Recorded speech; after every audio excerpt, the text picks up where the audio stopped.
Bismillah ar-Rahman ar-Rahim. Subhanaka la ilma lana illa ma 'allamtana innaka antal alimul hakim.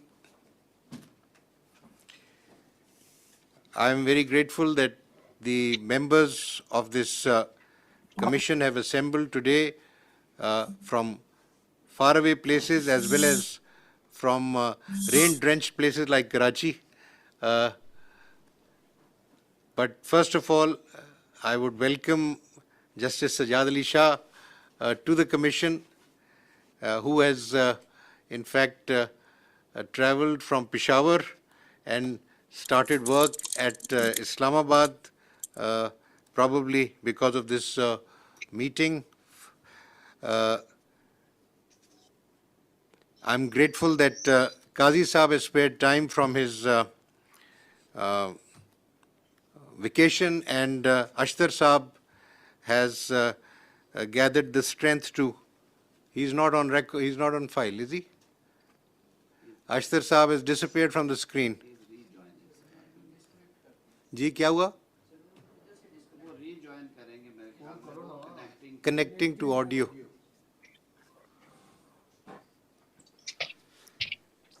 So, shall we continue without a?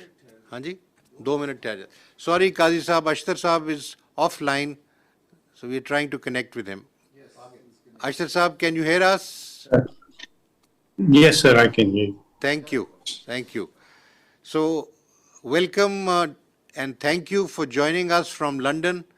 And all of us were thinking of you and praying for your good health. I hope you are in good health. Is that right? Inshallah, sir, I will be in good health. I'm proceeding this evening to the US. And, well, just keep praying for me.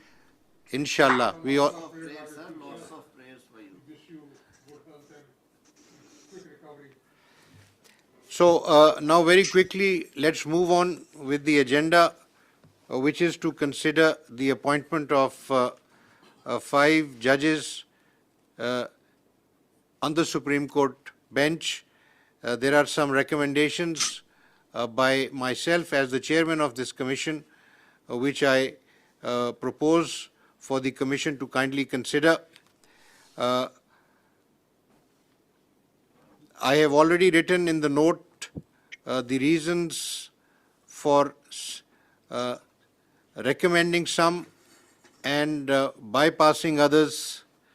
The paper book that you have received contains some data, and the detailed data is available in the larger paper books, which unfortunately I think neither Qazi Saab nor Ashtar Saab have received, because we sent that material through email and through WhatsApp.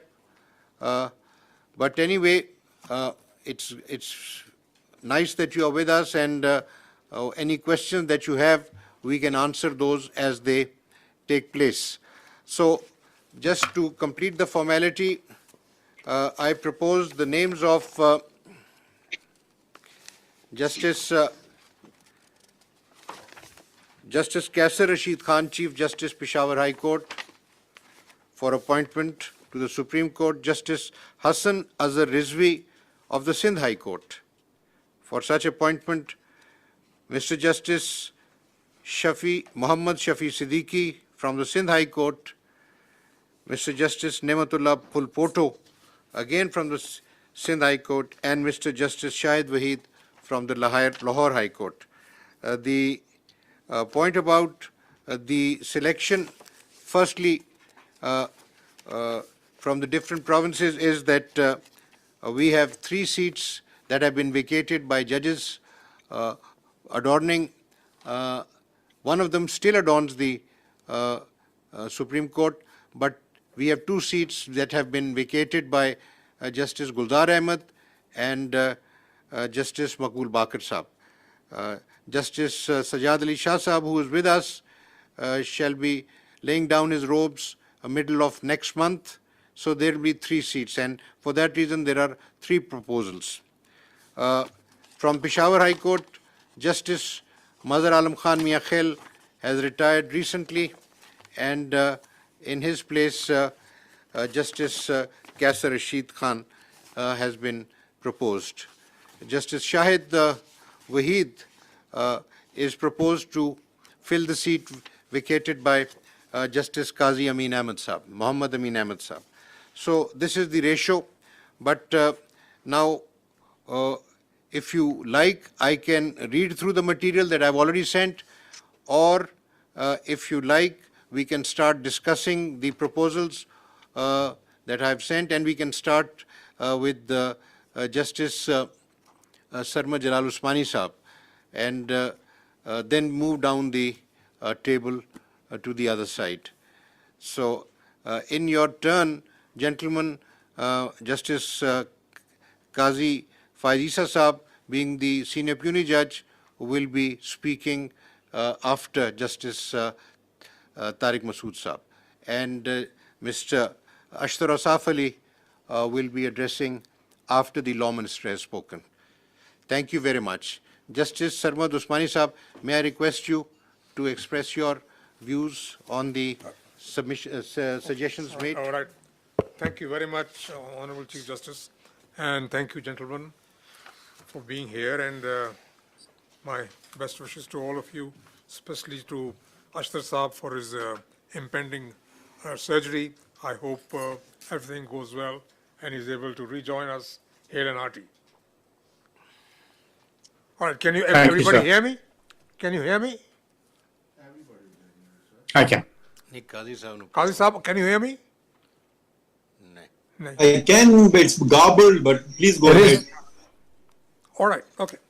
Now, as far as the Sindh High Court is concerned, I can say with a bit of conviction that perhaps I know these honorable judges who have been nominated and those who have been bypassed, because I am from that High Court. I remained judge and the Chief Justice as well. And some of the nominees I had recommended to be on the bench. So, as far as Justice Syed Hassan Azhar Rizvi is concerned, I fully endorse his nomination. I know for a fact that he's a thorough gentleman, and his work is all right, and he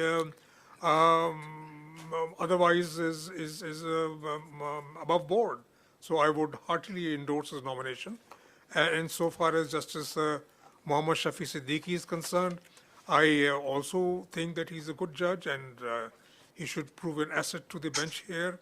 But I think there are other judges who are just as good, and they have been ignored, and they were senior to Justice Pool Poto. Now, as far as Justice Pool Poto is concerned, I know that he is above board, and I know that he's good in criminal work. But you see, I have read his judgments, and his judgments are more or less stereotyped criminal judgments, like criminal appeals and bail applications, and frankly speaking, there is hardly any innovation which one can do in a criminal case, because the principles and the law is very well settled, and even the law says how to write a criminal judgment. It's in the CRPC, so you can't really deviate from that. So therefore, I think that perhaps those who are senior to him should be considered, like Mr. Justice Abbasi and Mr. Justice Nadeem Azhar, Nadeem Rizvi, Nadeem Saab. Now, these two gentlemen out of, I think that we should consider them. And as far as Justice Abbasi is concerned, again, there is no doubt about his integrity. It is said that he is only done tax work, but I think he's, when he came on the bench, he's done other work as well. I can see from his disposal that he's done, he's done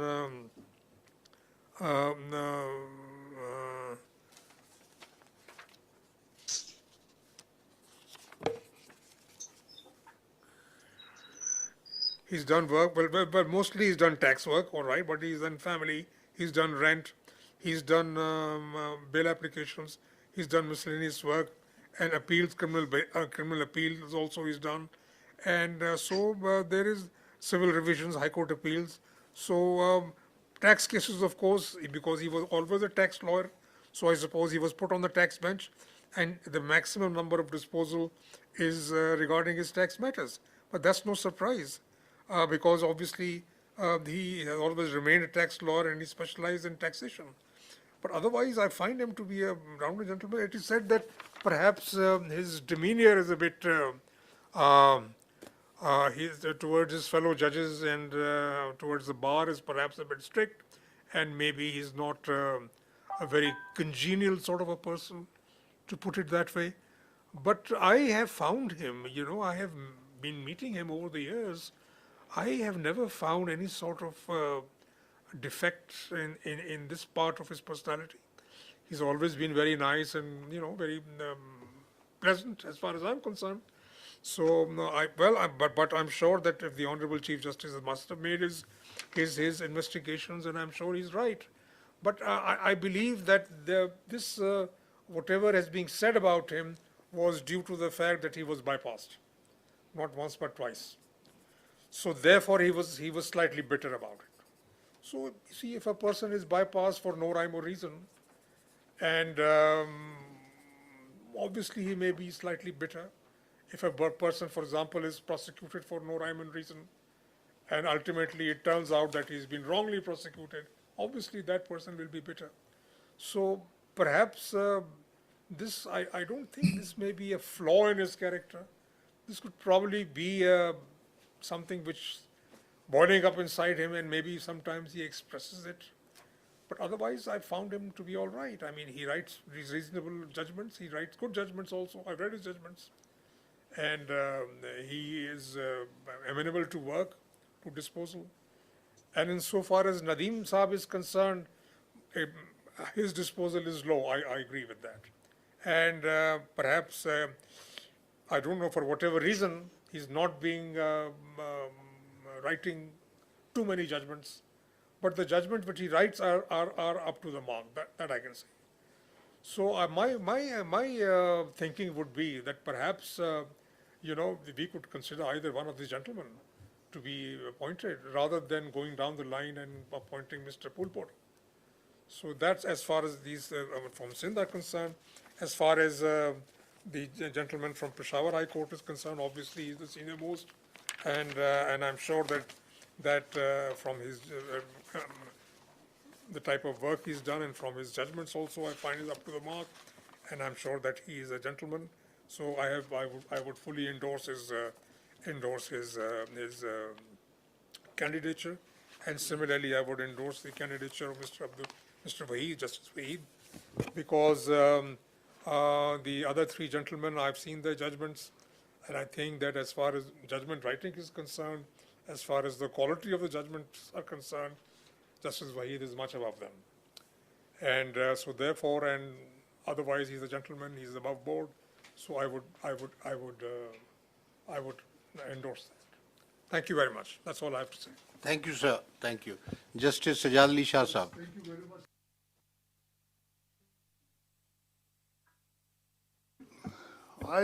To some extent, I agree with the view expressed by Justice Sarmat Jalal Usmani Saab. But the reasons which the Honorable Chief Justice has given for bypassing the three judges from Sindh, we have yet to hear the Honorable Chief Justice. So far as these three judges are concerned, which are under consideration, so I personally know them, I have worked with them, and I have found them excellent gentlemen. They know the law, and I think anyone who practices in Sindh would not be able to raise a finger on any of their qualities. So I fully support all the three nominees. Thank you so much. And So far as Mr. Kaisar Rashid is concerned, sir, he is the Chief Justice, and the data given we have seen, and I also fully endorse his nomination. And though I do not know much about Mr. Shahid Waheed, but I again rely on the data provided to me, and I feel that his nomination is also fine. thank you very much. Justice Ijazul Ahsan Saab. Thank you very much, sir. I welcome Justice Usmani, Justice Sajad Ali Shah, who has joined us for the first time.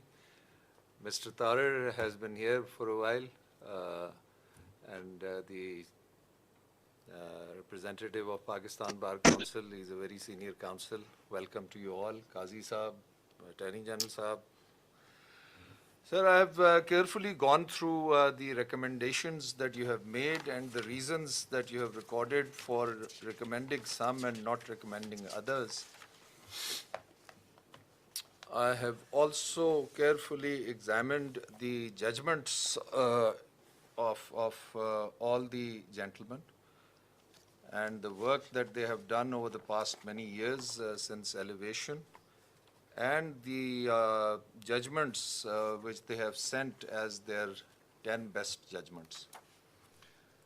As far as the first recommendee, Mr. Kaisar Rashid, Mr. Justice Kaisar Rashid is concerned, I mean, he ticks all the boxes. According to my information, he has immaculate integrity. His competence is not questionable.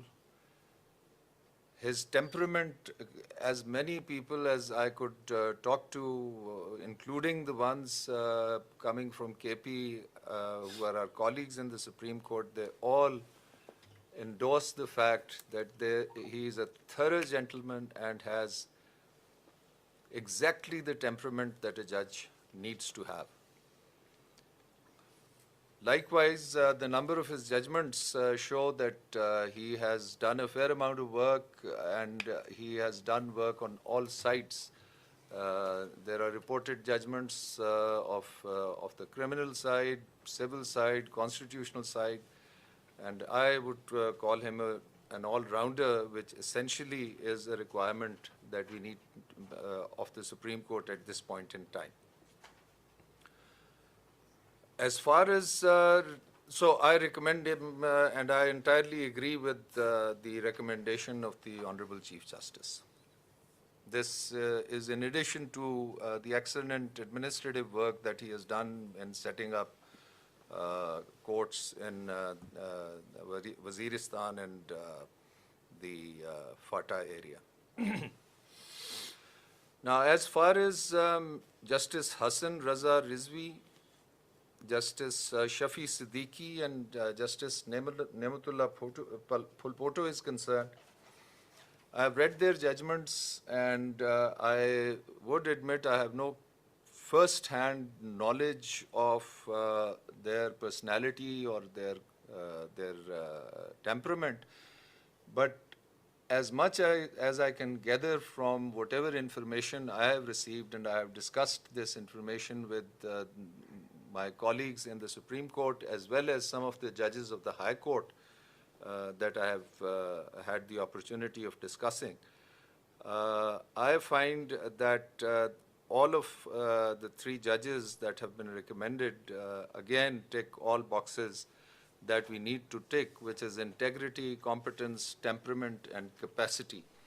Now, as far as Justice Nematullah Phulpoto is concerned, I can understand the preference of the Honorable Chief Justice for him, for the reason that the Chief Justice also has to see as to what is the requirement, the current requirement of the Supreme Court.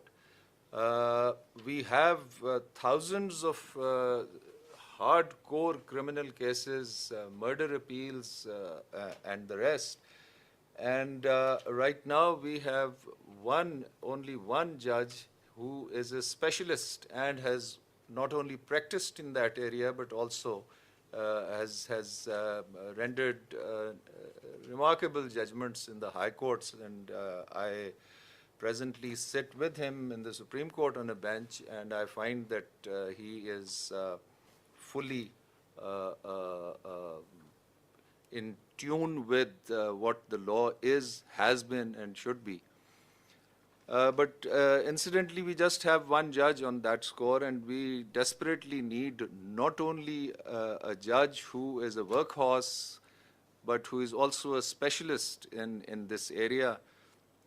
And Justice Nematullah Phulpoto, according to my information and the information that I have received from a number of High Court judges who have been on the bench with him, including Justice Sajjad Ali Shah, verify the fact that he is not only a prolific judgment writer, but has a very keen and a very good understanding of criminal law, and he could be a very good addition to the Supreme Court insofar as the requirement of a judge who specializes in criminal matters is concerned.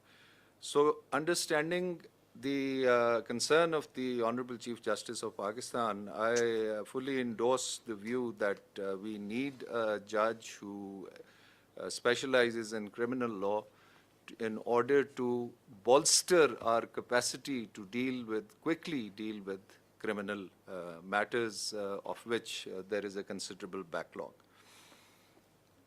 Finally, Justice Shahid Waheed, I have been his Chief Justice, so has the Honorable Chief Justice of Pakistan, and so have some of the other judges who are from the Lahore High Court.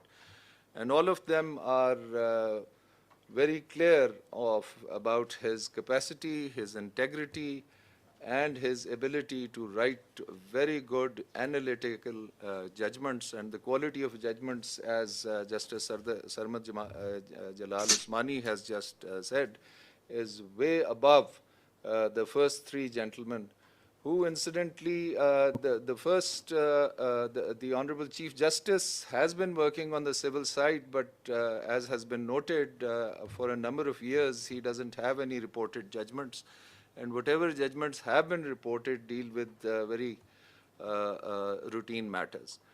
On the other hand, the gentlemen at number 2 and number 3 are again judges who have written routine judgments on the criminal and civil side, and do not, in my opinion, match up to the level of analysis and innovation in civil law that Justice Shahid Waheed is capable of doing.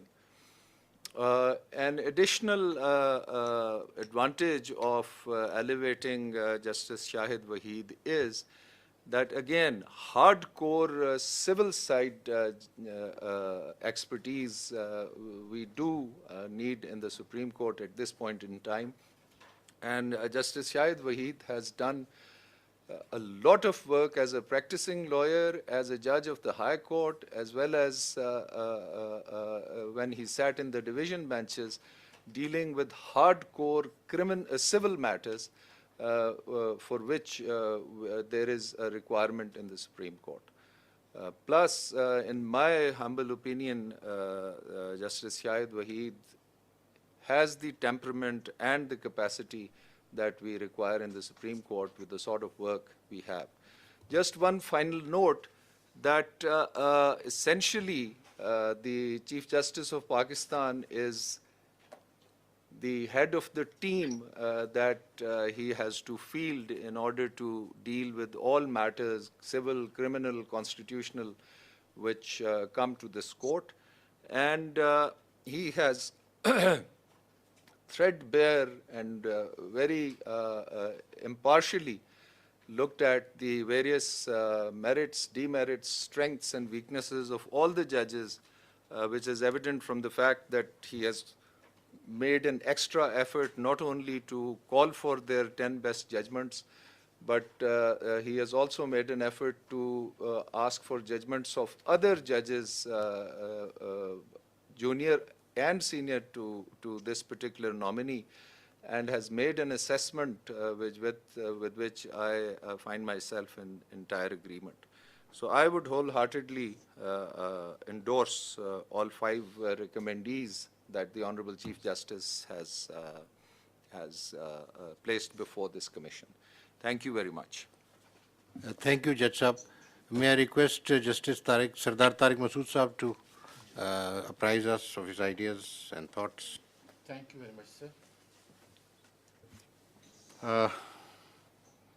अशर साहब, अल्लाह आपको सेहत दे, आपकी मेहरबानी कि आप हमारे साथ हैं इस कंडीशन में भी, और मैं वेलकम करता हूं जनाब सजाद शाह साहब को कि वो हमारे मेंबर जुडिशल कमीशन के मेंबर बने, और मैं ये भी कहता हूँ कि ना सिर्फ ये बहुत ही लकी हैं, बल्कि इनको प्रिविलेज मिला है कि अपने ही सक्सेसर को ये खुद ही अपॉइंट करके जाए, which he did. Now, the recommendation which were given to us, these are, first of all, these are contradictory. On one hand, it was said that there would be a seniority plus competence, and for that purpose, from each high court, 3, 4, or 5, 6 judges will be judged. But we have seen that on the principle of seniority, the Chief Justice of Peshawar Court was nominated for appointment as a judge of Supreme Court. No data whatsoever for the other judges have been provided to us to make a comparative analysis. Presently, there are 4 vacancies for appointment as judge of the Supreme Court, and according to Article 175(8) of the Constitution of the Islamic Republic of Pakistan, the Commission by majority of the total member can nominate 1 person for each vacancy to the Parliamentary Committee for appointment as judge of the Supreme Court. So the Constitution is not giving any mandate to this Commission for appointment of a judge of the Supreme Court for anticipated vacancies, which is being done now. Although in Rule 3.1 of the Commission, word anticipated is mentioned, was introduced, but the rules cannot overrule the article of the Constitution, which otherwise is quite clear, having no ambiguity. The letter dated 20th July 2022 is silent as to who amongst the judges of the High Court of Sindh has been proposed for anticipated vacancies. If this principle is to be followed, then of course we all and the other judges of the Supreme Court may be allowed to propose their successor, and they also be nominated and approved for appointment as anticipated judges of the Supreme Court.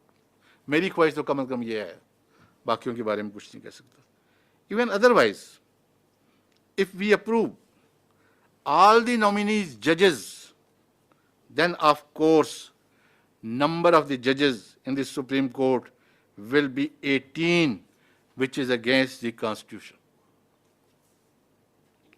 Although under Section 177 of the Constitution, the eligibility for appointment of a judge, as a judge of the Supreme Court is 5-year service as judge of the High Court. But practice and propriety always demand that seniority principle shall be considered first, and in case of appointment of a junior judge, while ignoring the senior, and that too without assigning any valid reason,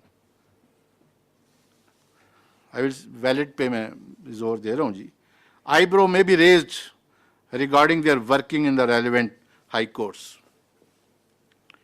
It was decided in the previous meeting of the Judicial Commission that there should be, sorry ऐसे वो आ रही है उसके ऊपर वो mist आ रही है, वो मुझे समझ नहीं आ रहा. अच्छा, that there should be criteria for appointment of the judges in the High Court and the Supreme Court, and for the said purpose a committee was constituted to suggest suitable amendments in the relevant rules and propose a criteria for appointment of judges to the Supreme Court. However, Unfortunately, neither the criteria nor the amended rules have been framed by the said committee till date. Although the Honorable Chief Justice has stated on previous meeting that integrity, capacity, temperament, and one thing more, competence, have been settled in that meeting. But even then, that has not been converted into the rules, and the matter was deferred for further deliberation to judge how the criteria will be determined. The list provided of the nominee judges, barring Chief Justice of the Peshawar High Court, who are the junior judges than their senior, and the said senior judges are more eligible. So far, I have gone through the data for appointment as judges of the Supreme Court than the junior nominees. The letter written by Mr. Justice Ahmad Ali Sheikh indicates that he had earlier wrote a letter on 12th March 2022, which was not shared with us in this meeting, in which he had written that due to some circumstances, he is not interested for elevation as judge of the Supreme Court. He is nobody to refuse so. This letter may not be a reason for not considering him for appointment as judge of the Supreme Court. If he was appointed as a judge of the Supreme Court and he refused, then Article 206(2) of the Constitution will operate against him and he will be deemed to have been retired. Only then the next judge junior to him can be considered for appointment as judge of the Supreme Court. Even otherwise, in the Constitution, there is no provision or concept for getting consent or refusal from a judge, Chief Justice, for appointment as a judge of the Supreme Court. On the other hand, Justice Atar Minallah, who is second to Justice Ahmad Ali Sheikh in seniority amongst Chief Justices of the High Court of the country, has been superseded and completely ignored. No data or record regarding his work and capacity has been provided to the Commission. There is no reason available on record as to why he has been superseded. His integrity, capacity, temperament, etc. is above board, which is known to everyone. His judgments are being considered, discussed, and relied upon by the judiciary of other countries. Nobody can raise a finger toward his integrity, capacity, etc. But surprisingly, he was ignored despite the fact that he is the most senior judge amongst the Chief Justice of the High Court. हमारी एक informal सी meeting पहले हुई, उसमें chief साहब का कहना ये था कि इस्लामाबाद हाई कोर्ट का जज का यहाँ लाने का कोई कंसेप्ट है ही नहीं. 175 में इस्लामाबाद हाई कोर्ट का जिक्र है. 175 में इस्लामाबाद हाई कोर्ट में जजेस बनाने का भी जिक्र है. 175 में ये लिखा गया है कि जजेस को जब सुप्रीम कोर्ट लाया जाएगा वो फ्रॉम दी हाई कोर्ट से लाया जाएगा. वहां किसी का नाम नहीं लिखा होगा, पंजाब से लाया जाएगा, सिंध से लाया जाएगा, कोयटा से लाया जाएगा, वो लाया जाएगा. So the high courts, there are 5 high courts. And we have an example. Iqbal Umeedur Rahman was appointed as judge of the Supreme Court from Islamabad High Court. So his ignorance, usko ignore karna, this is, I say, he is the most senior Chief Justice of all the high courts. But he has been ignored at all. And there is no reason for that. It is quite clear that in the High Court of the Sindh and the Lahore High Court, and amongst the Chief Justices of all the High Courts, there are many senior judges than the nominees. for appointment as the judge of the Supreme Court. This amount to discrimination, which is against the mandate of the Constitution. We daily decided the cases in the courts on the basis of the discrimination. But why a discrimination is being done in our own institution?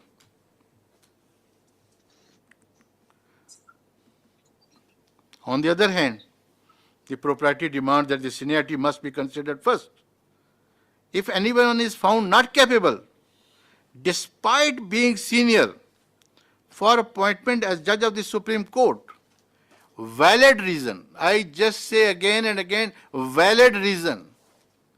ये नहीं कि किसी की 4 judgement फालतू हो गई हैं तो वो अब उसकी वैलिड रीजन बन गई, या कोई जेंटलमैन है तो वो वैलिड रीजन बन गई. बात ये होगी कि किसने क्या काम किया और किस किस्म का काम किया. For not appointing said senior judge shall be given. This would mean that the senior should not be considered for for appointment in the Supreme Court, but the Honorable CJP's letter dated 20th July 2022 reveals in para 9 and specifically mentioned that those judges who have been ignored now can be appointed as judge of the Supreme Court in future. If they are eligible for appointment as a judge of the Supreme Court in future, then why presently they are not nominated for appointment as judge of the Supreme Court? कल अगर वो बन सकता है जनाब chief जज of the supreme court, तो आज क्यों नहीं बन सकता? या तो उसका रास्ता बंद कर दें, कह दें हमेशा में क्रिकेट डी बार हो गया, बात तो खत्म, क्योंकि है ही कॉम्पिटेंट नहीं है, उसकी इंटेग्रिटी खतरनाक है, तो बंद कर दे इसकी उसका रास्ता. लेकिन वंस यू से कि ये कल आ सकता है और फिर वो नहीं आ सकता, ठीक है जी.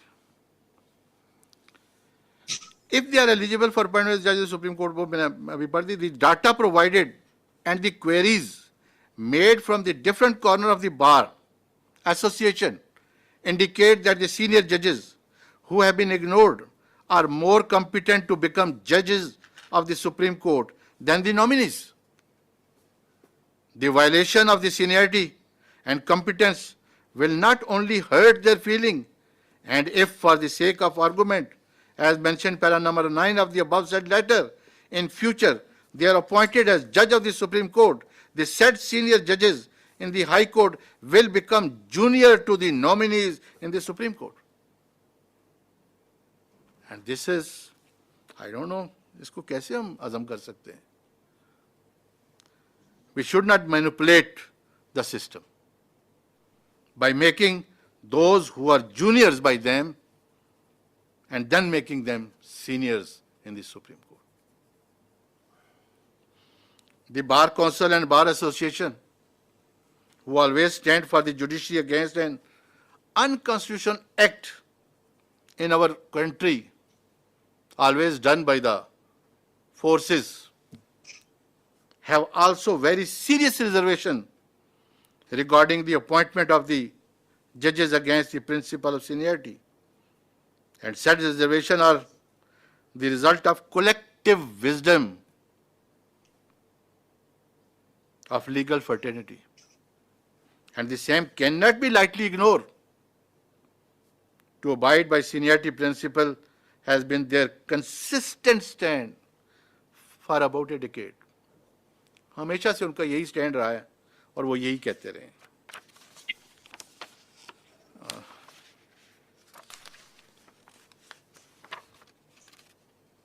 Sorry, sir. So far, nominees from the High Court of Sindh are concerned. No data of Mr. Justice Ahmad Ali Sheikh is provided, and data provided regarding the nominees, along with the 2 senior, indicate that Mr. Justice Irfan Sadat Khan authored 169 detailed judgment and 28 short judgment out of 197 reported judgment. ये जो data from किया गया पतली copy में, मैं वहाँ से पढ़ रहा हूँ सर, आप भी अब सामने रखना कि देखना चाहिए, देखना, मैं वहीं से करूँ. Indicating that his detailed judgments were 86%, whereas Mr. Justice Akil Ahmed Abbasi authored 166 detailed judgment and 96 short judgment out of 262 reported judgment, indicating that his detailed judgments were 64%. Whereas Mr. Justice Sayyid Hassan Azhar Rizvi authored 70 detailed judgment and 65 short judgment. He relied more short judgments out of 135 reported judgment, indicating that his detailed judgments were 52%. Mr. Justice Nadeem Akhtar authored 152 detailed judgment and 63 short judgment out of 215 reported judgment, indicating that his detailed judgments were 71%. Mr. Justice Muhammad Shafi Siddiqui authored 106.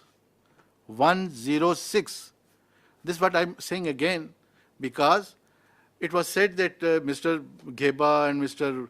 Amir Bhatti, who is the Chief Justice, he had given very few detailed judgment, reported judgment.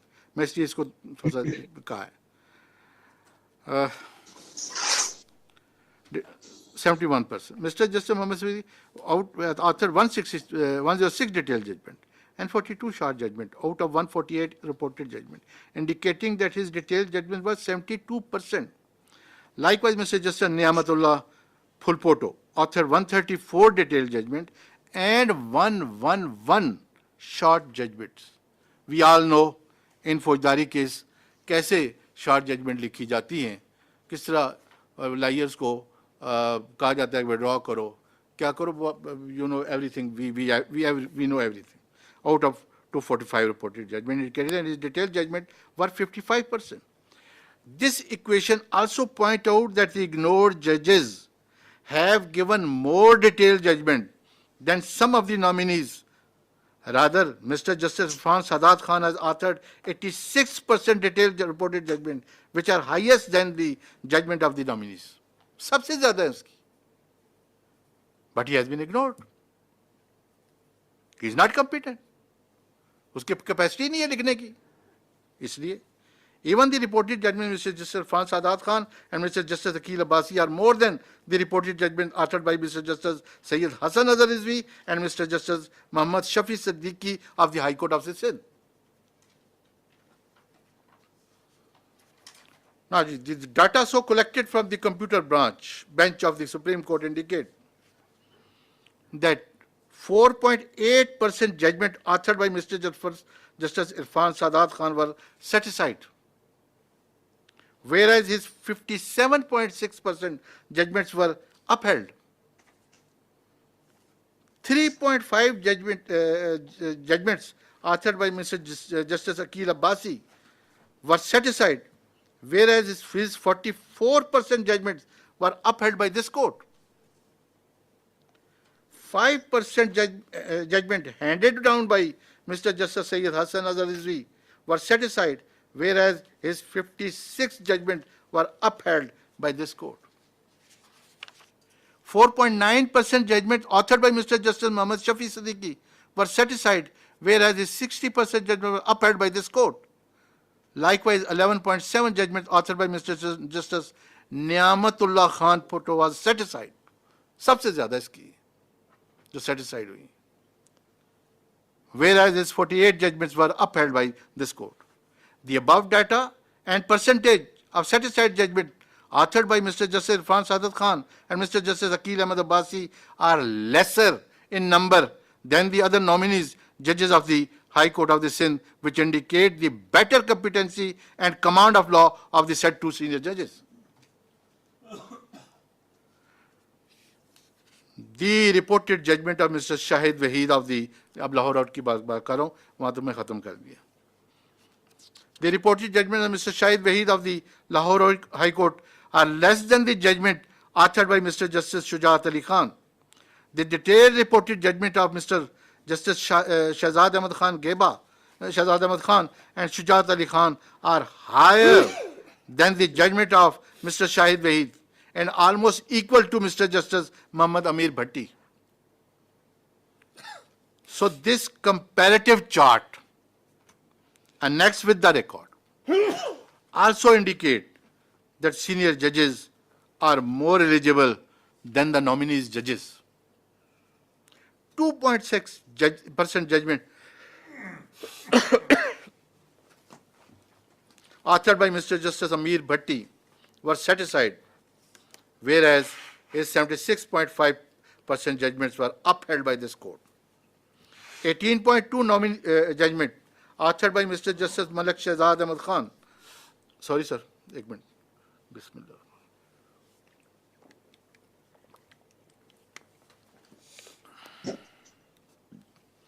%% judgment authored by Mr. Amir Bhatti Kapal was satisfied, whereas 2.6 were there. 18.2 judgment authored by Mr. Malik Shehzad Ahmad Khan were satisfied, whereas his 60.4 judgments were upheld by this court. 2.3% judgment authored by Mr. Justice Shujat Ali Khan were satisfied, and whereas his 71% judgment were upheld by this court. On the other hand, 4% judgment were authored by Mr. Justice Shahid Wahid were set aside by this court, whereas his 77.8% judgment were upheld. So the percentage of set aside judgment of Mr. Justice Amir Bhatti and Mr. Shujat Ali Khan are lesser in number than the nominee judge Mr. Shahid Wahid of the Lahore High Court. This data also confirms that the senior most judges and other seniors are equally rather better competent than the nominees. So far, Niamatullah Phulpoto is concerned, I totally agreed with my senior most judge, Usmani Saab. I have also gone through the judgments handed down by Mr. Justice Niamatullah Phulpoto, who has normally authored his judgment on criminal side. 111 judgments were challenged before the court. Out of 9 were pending. Leave was granted in 27 cases, and 13 judgments were set aside, and his judgment set aside, whereas 53 cases were dismissed, out of which many of them were dismissed having become infectious. मुझे इसलिए मैं ये कह रहा हूँ, मेरे पास वो data भी है, रिकॉर्ड मेरे पास मौजूद है, मैं कहेंगे मैं एक एक नंबर पढ़ के बताऊंगा, वो लिखा हुआ है कि those has been become infectious for the reason या तो बंदा जेल से छूट गया या वो मर गया. ज़्यादातर उसकी तमाम वो जजमेंट जो हुई हैं, लॉ हुई हैं, या कहें कि उसको डिस्पोज ऑफ किया गया है, वो इस ग्राउंड पे डिस्पोज ऑफ हुई है. ये मेरे पास वो सारा रिकॉर्ड मौजूद है जो मैंने ऑफिस से मंगवाया. A perusal of the judgment indicates that although he is known to be a judge having command on criminal case matters, but rightly as said by Usmani Sahab, but his judgments are average, indicating that his concept toward criminal law is not clear. मैं सिर्फ एक example दूंगा.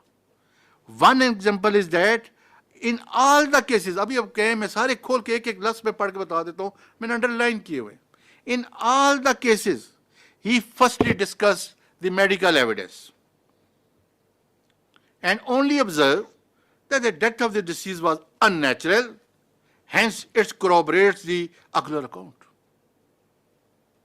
The Supreme Court has already settled as far back as 1990 and 1991, Usmani Sahab ko pata hoga, that medical evidence cannot be considered as a corroborative piece of evidence, as it neither pinpoints the accused nor names the assailant, and it only gives the detail of the injury, the condition of the dead body, the cause of the death, duration between injury and death, and between death and postmortem, etc., and can only be considered as a supportive evidence,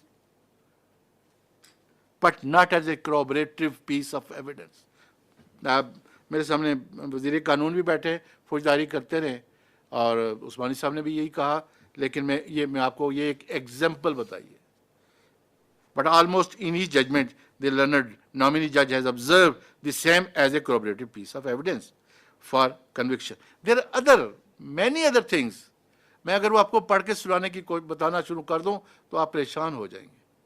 When he gave the facts, He gave the ocular account was produced as PW3 and PW4. What PW3 say 11111 सारा कर दिया, what PW4 से 1111 उसकी पूरी कहानी बयान कर दी, फिर उसके बाद बाकी गवान का जिक्र कर दिया, फिर बहस की जिक्र आ गई, फिर आ गई अपनी उनकी ऑब्जर्वेशन. जब अपनी ऑब्जर्वेशन आई तो उन्होंने कहना, पहले तो मेडिकल को उन्होंने खंगाला, फिर उसके बाद कहना शुरू कर दिया PW3 appeared as a I witness and he said 11111. वो तमाम स्टोरी जो पिछले चौथे सफ़े में वो कह चुके हैं वो सारी फिर रिप्रोड्यूस की. PW4 से फिर 1111 वो सारी फिर रिप्रोड्यूस कर दी, और आखिर में कह दिया कि क्योंकि ऑक्यूलर अकाउंट ने बड़ा ठीक ठाक बयान दे दिया है तो this is sufficient for conviction. तो कहाँ है वो appraisal and re appraisal of evidence का जो प्रिंसिपल बनाए गए दिस कोर्ट के, वो किधर हैं? मुझे तो कहीं नजर नहीं आए इन जजमेंट्स में. On the other hand it was said, जब शहजाद खेबा साहब को कहा गया कि उसको नहीं बना रहे हम लोग, अभी इसमें जो रीज़न दिए वो यही दिया जी, उसकी एवरेज जजमेंट है. खोल के देख लीजिए, एक एक जजमेंट को पढ़ के देखेंगे, यू विल सी. ये मैं ये नहीं कहता कि वो लाहौर के जजेस का ये एक बहुत माशाल्लाह अच्छी बात है कि वो each and every piece of evidence को डिस्कस करते हैं. रीअप्रेजल का एविडेंस का यही तो मतलब है. हम सुप्रीम कोर्ट में तो ये कह सकते हैं कि नो बस ठीक है, it's alright, both the courts have seen and we are not going to say. हमारा तो और बात है, लेकिन जब अप्रेजल करना है ट्रायल कोर्ट ने, रीअप्रेजल करना है. Reappraisal mean the whole reappraisal, not a summarily करना है. तो ये ऑलमोस्ट इन दी जजमेंट यही कुछ कहा है उन्होंने जी. His reasoning against the settled principle of appraisal and reappraisal of the evidence. What is even more worrying is that he adamantly refuses to read or follow our 30-year-old Supreme Court precedents, thus contravenes Article 189 of the Constitution. But he has been nominated. Okay. The information so far I have gathered from different corners of Sindh is that his integrity is also questionable. Whereas the reason for his appointment given in the letter dated 20th July 2022 is silent regarding his integrity. Same is the position in regard of Mr. Justice Muhammad Shafi Siddiqui. The information so gathered from the liars in the relevant quarters from Sindh is also found questionable integrity, and the reason for the appointment are also silent regarding his good integrity. The information also reveals that both are accessible. उन्होंने वो भी बताया कि accessible किन के जिम्मे है, किन के अंडर है, लेकिन मैं वो वहाँ जिक्र नहीं करना चाहता. But they are accessible according to the bar and the people जिनसे मैंने को कंसिडर किया. बिकॉज हमें तो एक इन्होंने तो कह दिया कि ये हैं, ये बंदे ठीक है. अब हमारे पास तो और कोई सोर्सेज नहीं है, हमने तो वहीं से जाके पता करना है सिंध से, और सिंध में जो इक्का दुक्का जो हमारे जानने वाले हैं उन्हीं से पूछा जा सकता है जो थे. The integrity along with seniority is the prime consideration for appointment as judge of the Supreme Court. But reasoning given the head of the each nominee judge is silent regarding their integrity. It is also a circumstance that nobody has raised his finger toward the integrity of Mr. Justice Irfan Sadat and Khan and Akil Ahmed Abbasi. यहाँ भी आप लोगों ने जिन लोगों ने कहा है उन्होंने कम उनकी इंटेग्रिटी के बारे में किसी ने कोई बात नहीं की. So for temperament of Mr. Justice Akil Ahmed Abbasi is concerned, the same is not supported from any corner of the legal fraternity, and this fact by itself is not sufficient to debar such a nice judge who work appreciably and being respected in legal fraternity due to his integrity and competency. Sir temperament, खाली temperament की वजह से किसी जज को debar कर देना, तो ये तो मैं समझता हूँ अगर हम अपना यहाँ सुप्रीम कोर्ट में अगर हम देखें تو کئی دفعہ ہمارے ججز ٹیمپرامنٹ لوز کر جاتے ہیں وکلا کی نالائکیوں کے اوپر, وکلا کی کسی بات کے اوپر کر جاتے ہیں, لیکن اس وجہ سے اس کو نکال دیں, اس کو نومینیٹ نہ کریں, صرف اس وجہ سے. Otherwise he every thing was equal, وہ کمپیٹنٹ بھی ہے, وہ سینئر بھی ہے, سب کچھ ہے, لیکن نہیں. سر میں 2 باتوں کا جواب دے دوں, پھر میں آخر میں وہ بتاؤں گا کہ میں کن کو کر رہا ہوں کن کو نہیں کر رہا. دیکھیے سر, آپ نے کہا کہ وہ کیسر رشید والا بات میں نے پہلے ہی کہہ دی, آپ نے اس کا کمپیریٹیو ڈاٹا ہمیں نہیں دیا کہ ہم اس سے کسی طریقے سے وہ کر سکیں.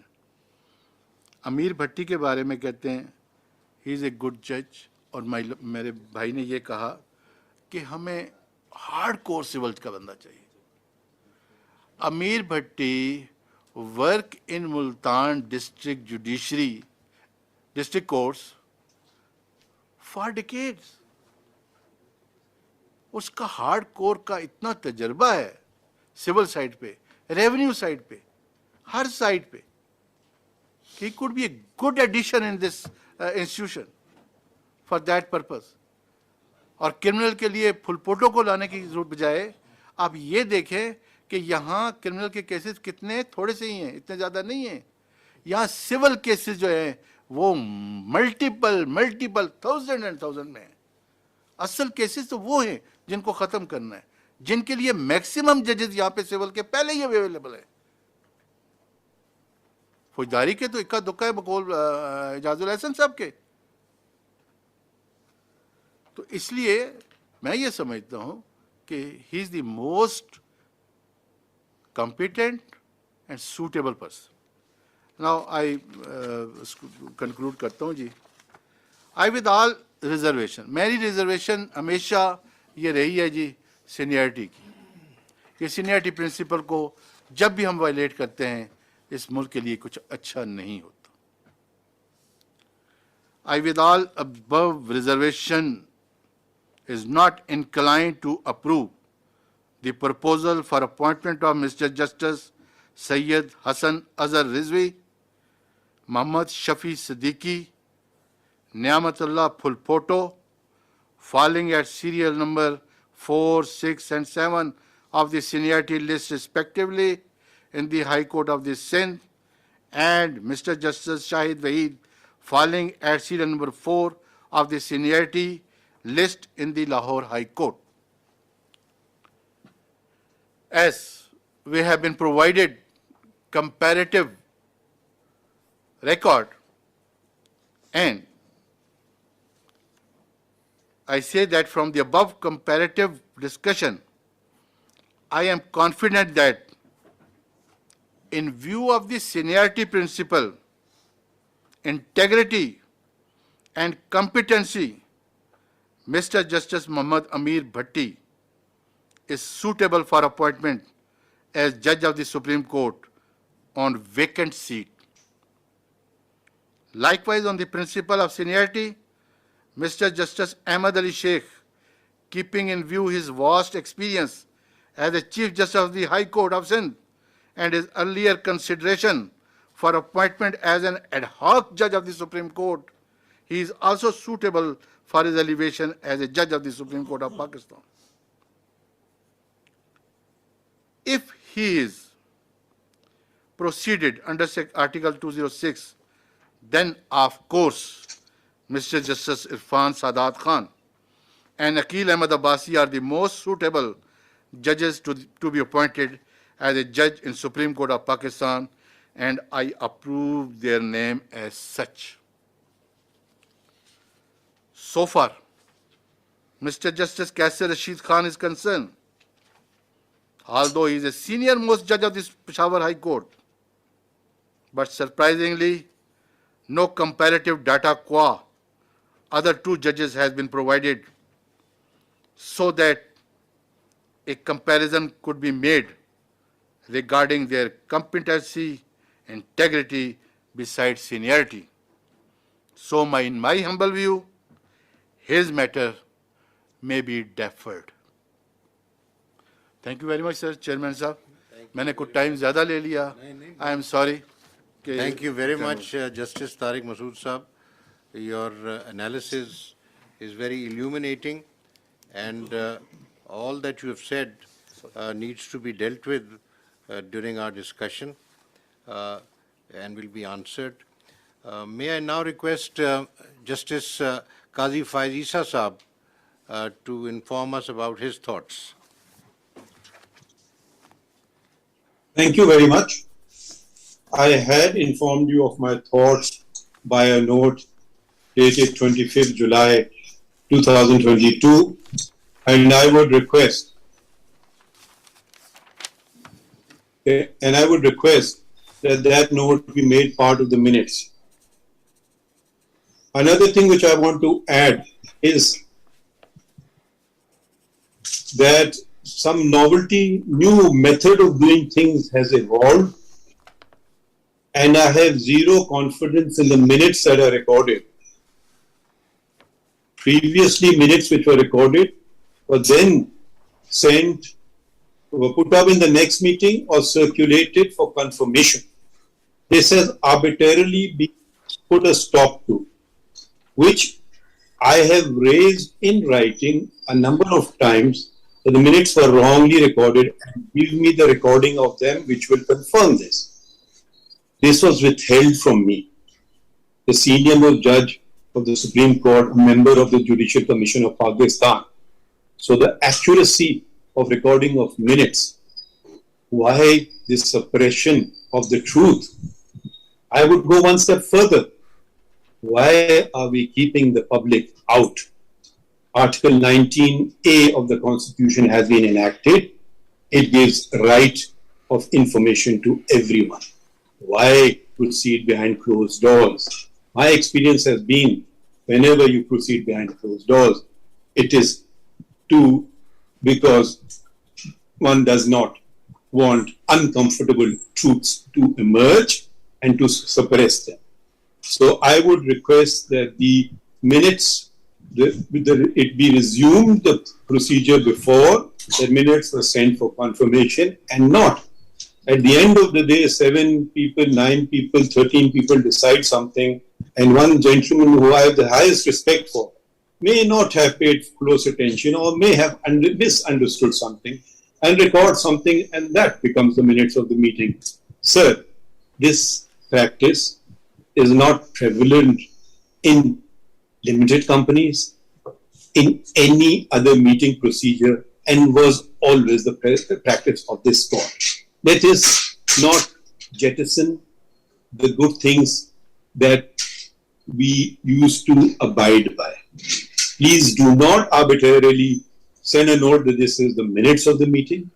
So I would request, my eyes were opened by the data provided by Sardar Saab. Now, if we had all been involved in this process from the inception, it wouldn't have come to this. To expose, I'm sure the Chief Justice was misled. To expose, will any heads roll? If Sardar Saab did not take it upon himself to analyze, we took it as the gospel truth. But I don't know if I can speak for everyone, I for one want to acknowledge him. I had written for postponement, my request was not conceded to. Sir, I know the Chief Justice is a very busy man. And so it must have slipped his mind to politely respond to me, which he did not do. But I'm so grateful that he's giving me an opportunity not to holiday too much and give him my 2 bits in this meeting. I have already expressed my views on a number of issues which have not been responded to. And now, since a number of very honorable members, and undoubtedly the chairman too, will express their views, I will request that I speak last, also because, for the added reason that the 2,500 or so documents that I have never received. So I will be enlightened, and I would like to express my views at the end. Thank you very much. I think Justice Qazi Faiz Isa Saab, you should make your statement now, because I will be doing the concluding remarks. Sir, with the greatest of respect, I have not come here to make a statement. I have come here to learn from you, from Sarmat Saab, from Shah Saab, from the Law Minister, from the Attorney General. I have come to learn. I may change my view after learning. I have expressed my views. If you had responded to some of my views, I would have certainly expressed my views. I would like to now, I don't think you can force me to speak when you choose to. I'm deferring to hear from them. Maybe I get persuaded, maybe I agree with you, and I said, wonderful, let's do what you're saying.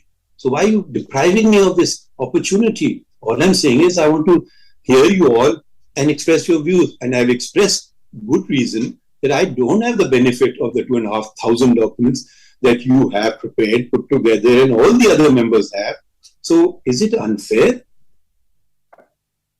Okay, then you can speak before I speak, so that I can conclude the matter then. I would actually like to hear you also respond to some of the very serious points raised by Sardar Saab. And if you can put them to rest, it will change my opinion. So, sir, your golden words are eagerly awaited, sir. Thank you.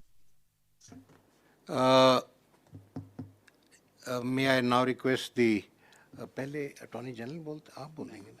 May I now request the Law Minister to kindly express his views? Thank you very much, Mr. Chairman. And first of all, I congratulate Mr. Sajjad Ali Shah joining the first meeting. Many prayers for Attorney General Ashtar Osaf for a swift and quick recovery, and look forward to see him here appearing before the benches, having meetings with us, and bringing us to the dinners as he always does. Sir, I've been enlightened by the material sent to me by the Commission, as well as the views expressed by the honorable members of the Commission. Before I comment upon the nominations, I would like to place on record my views regarding the principle of seniority and fitness for elevation of the candidates. As all of us know that this being the apex court of the country, and there is no other court who can actually sit over the Supreme Court for reversing or changing or setting aside the orders and correcting the wrongs, if any, committed by the court. Sir, we expect that we should always go for best of the best. So while saying so, I would suggest that we have to actually formulate a criteria and then to codify it in order to streamline the rules and the criteria, that at what juncture we should bypass or ignore the seniority principle, and what should be the valid reasons for ignoring the same.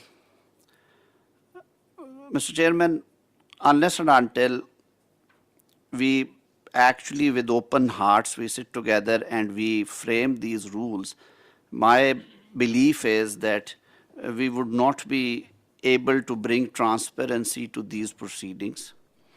And in that eventuality, we will be losing the trust of the stakeholders and the public at large.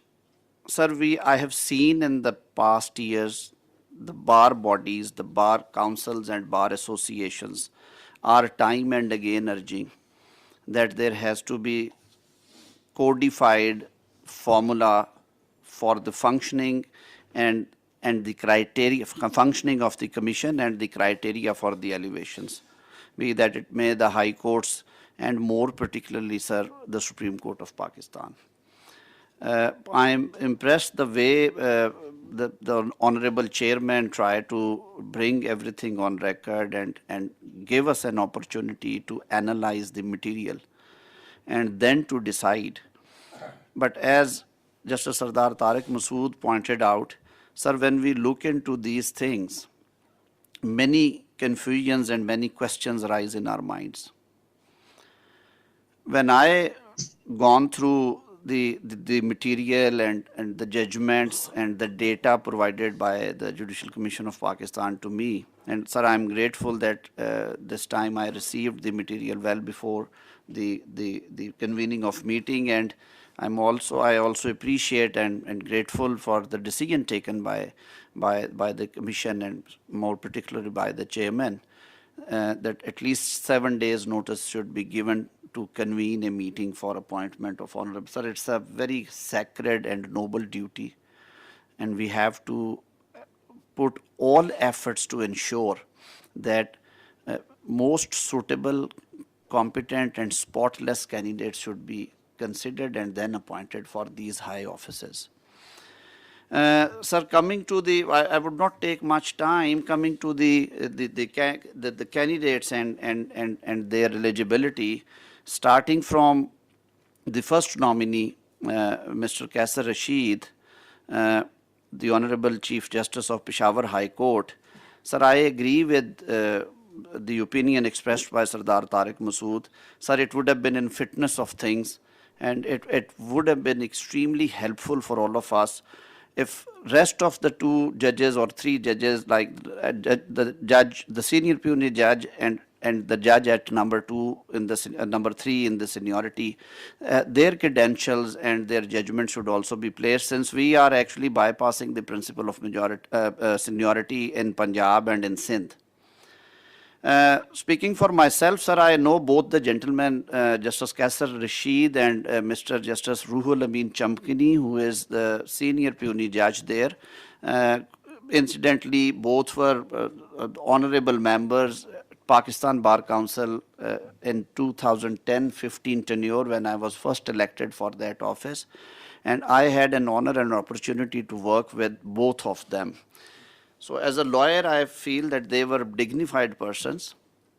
But when I compare their working in the council, their input in the issues coming to the legal education committees and the disciplinary proceedings and even the threadbare discussions on the national and legal issues, I found much or better clarity of thoughts in Mr. Ruhul Amin as he then was, comparing to Justice Kaisar Rashid.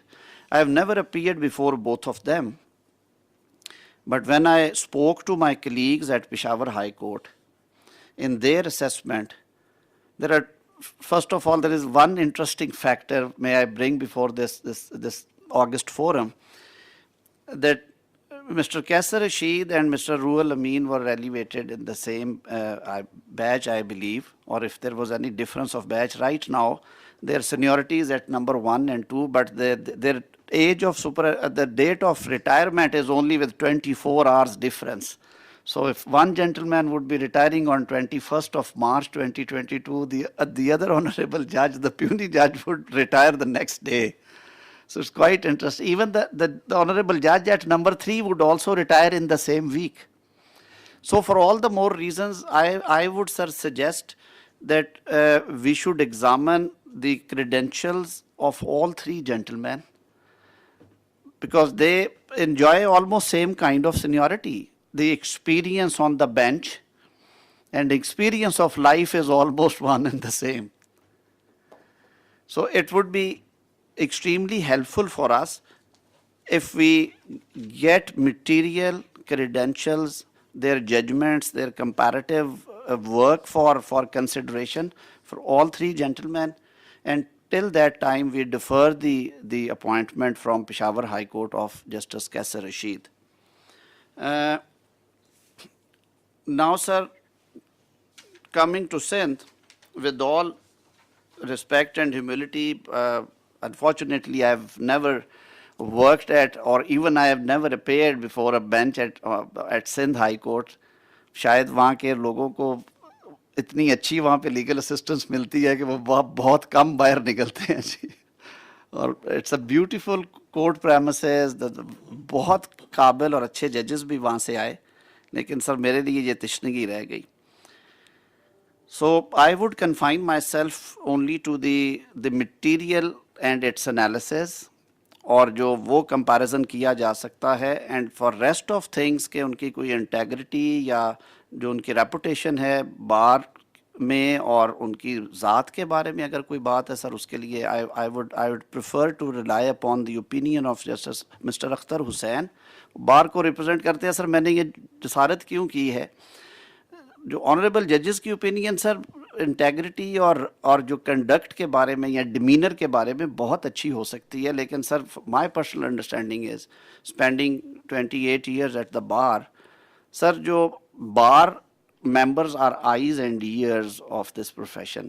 کیونکہ sir ہم لوگ ایک سے دوسری, دوسری سے تیسری, تیسری سے چوتھی کورٹ میں جاتے ہیں, ہر بندے کو سر کام کرتے ہوئے دیکھتے ہیں, ان کی جو کمپیٹنس کا لیول ہے, ان کی جو کیسز کا ڈسپوزل ہے, ان کے لکھنے کا انداز ہے, ان کا آرڈر ڈکٹیٹ کرنے کا طریقہ, ان کا کورٹ میں ڈیمینر, لائرز کے ساتھ کنڈکٹ, لٹیگنٹس کے ساتھ کنڈکٹ, سینئر پارٹنرز یا junior partner in the division bench یا لارجر بینچز میں ان کا جو ساری چیزیں سر وہ ساری ہم لوگ دیکھتے ہیں, اور میرے خیال میں سر وہ قدرے بہتر اسیسمنٹ ہوتی ہے.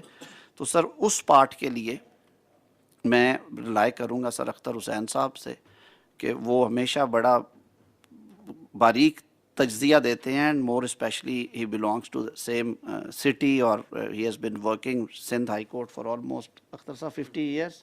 گولڈن جوبلی ہو گئی کیا جی؟ Now sir, as far as the nominations are concerned, I agree to great extent that when we sir the expectancy principle یا ایک خواہش ہوتی ہے آپ کی کہ میں الٹیمیٹلی اپنا کیریئر ایپکس کورٹ میں آ کے وہ کلمینیٹ ہو, تو سر سینئرز کو اگنور کرنے کے لیے میرے خیال میں سر بہت ویلڈ اور ساؤنڈ ریزنس ہمیں درکار ہونی چاہیے. اور میں نے شاید اسی لیے سر شروع میں کہا تھا کہ گورنمنٹ بھی یہ سمجھتی ہے, and I have also discuss this issue with my colleagues in the cabinet, جو تھوڑا سا لیگل جن میں انٹرسٹ ہے, and also with the honourable prime minister.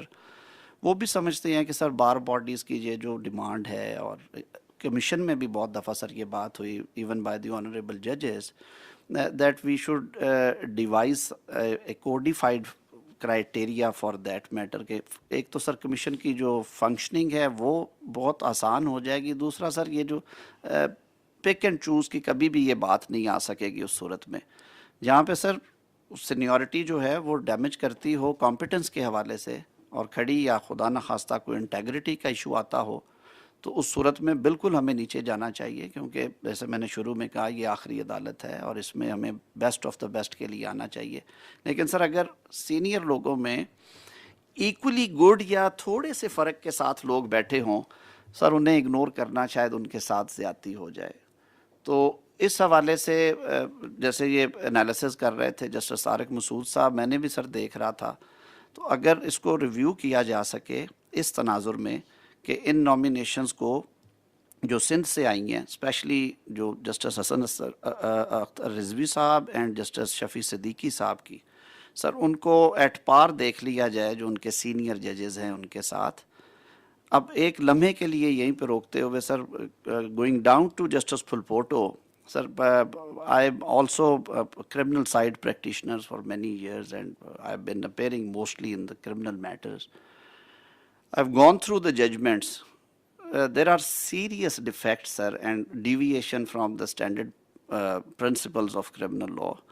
And more so, جو بہت زیادہ ڈپینڈنس ہے سر ریکارڈ کے اوپر, instead of applying mind and giving reasons for decision, which is actually the job of a judge. And a good judge always, sir, you don't need to, you are sitting in a court of appeal, the record is also part of the case, وہ آپ کے سامنے ہے, وہ سارا reproduce کرے ضرور جو جہاں پہ بہت ضروری ہے آپ کے ریزن کو سپورٹ کرنے کے لیے.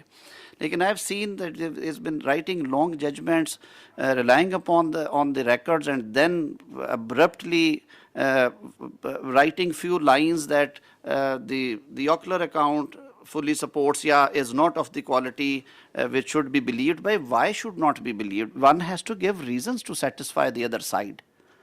تو ان کی حد تک سر میں ویسے بھی وہاں سے جو دوستوں سے بات ہو رہی تھی کل, کوئنسیڈنس سمجھے, that he is a person of a weak personality. جی معذرت کے ساتھ میں اس پہ بالکل فرم نہیں ہوں, لیکن ہیر سے ضرور ہے کہ ان کے बहुत स्ट्रॉन्ग नहीं है डिसीजन मेकिंग में भी, और इवन जो उनकी सोशल रिलेशनिंग है उसमें भी उन्हें बहुत कंफ्यूज नज़र आते हैं.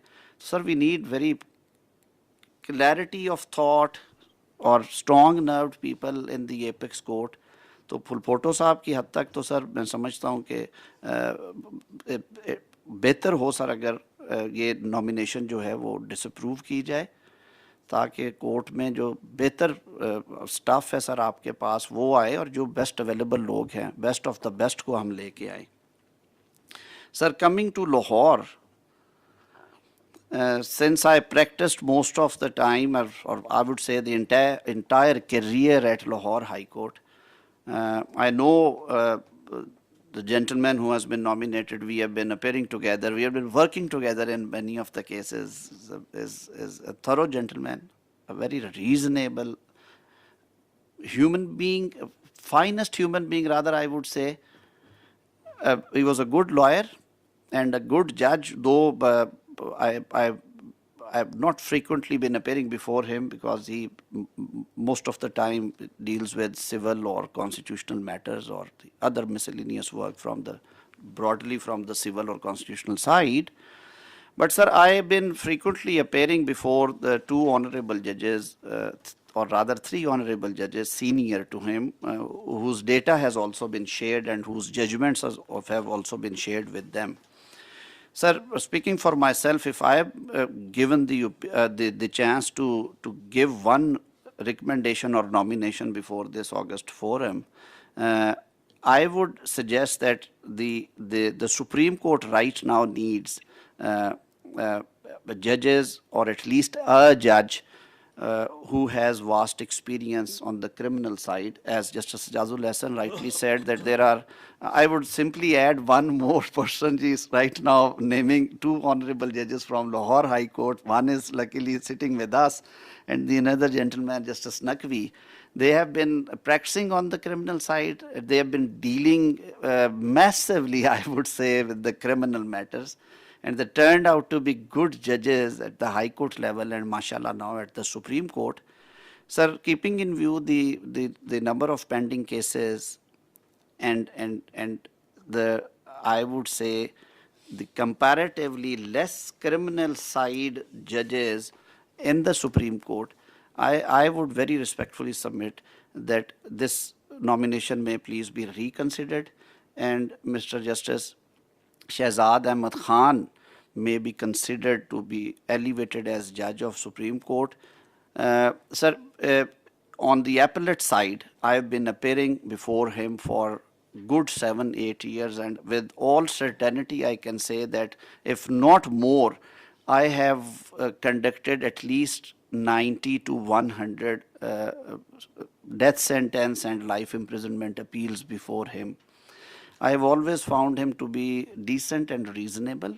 He is open to listening. He changes his mind if you convince him, and writes reasonably good judgments. Well, sir, it always varies from person to person, and with respect and reverence, sir, the writing skills or the qualities are God gifted. Sometimes some of us have extraordinarily good expression.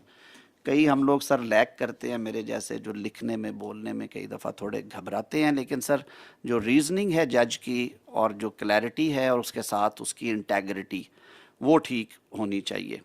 Chief justice साहब के बारे में भी sir यही बात है जी, लेकिन मेरा क्योंकि उस हद तक उनसे बहुत रेगुलर अपीयरेंस नहीं रही है, वो कॉन्स्टिट्यूशनल और सिविल साइड करते हैं, लेकिन सिविल साइड में सर जो कुलीग्स हैं लाहौर हाई कोर्ट में, उनके काम की हद तक हमेशा उन्होंने कहा है कि उनका काम ठीक होता है.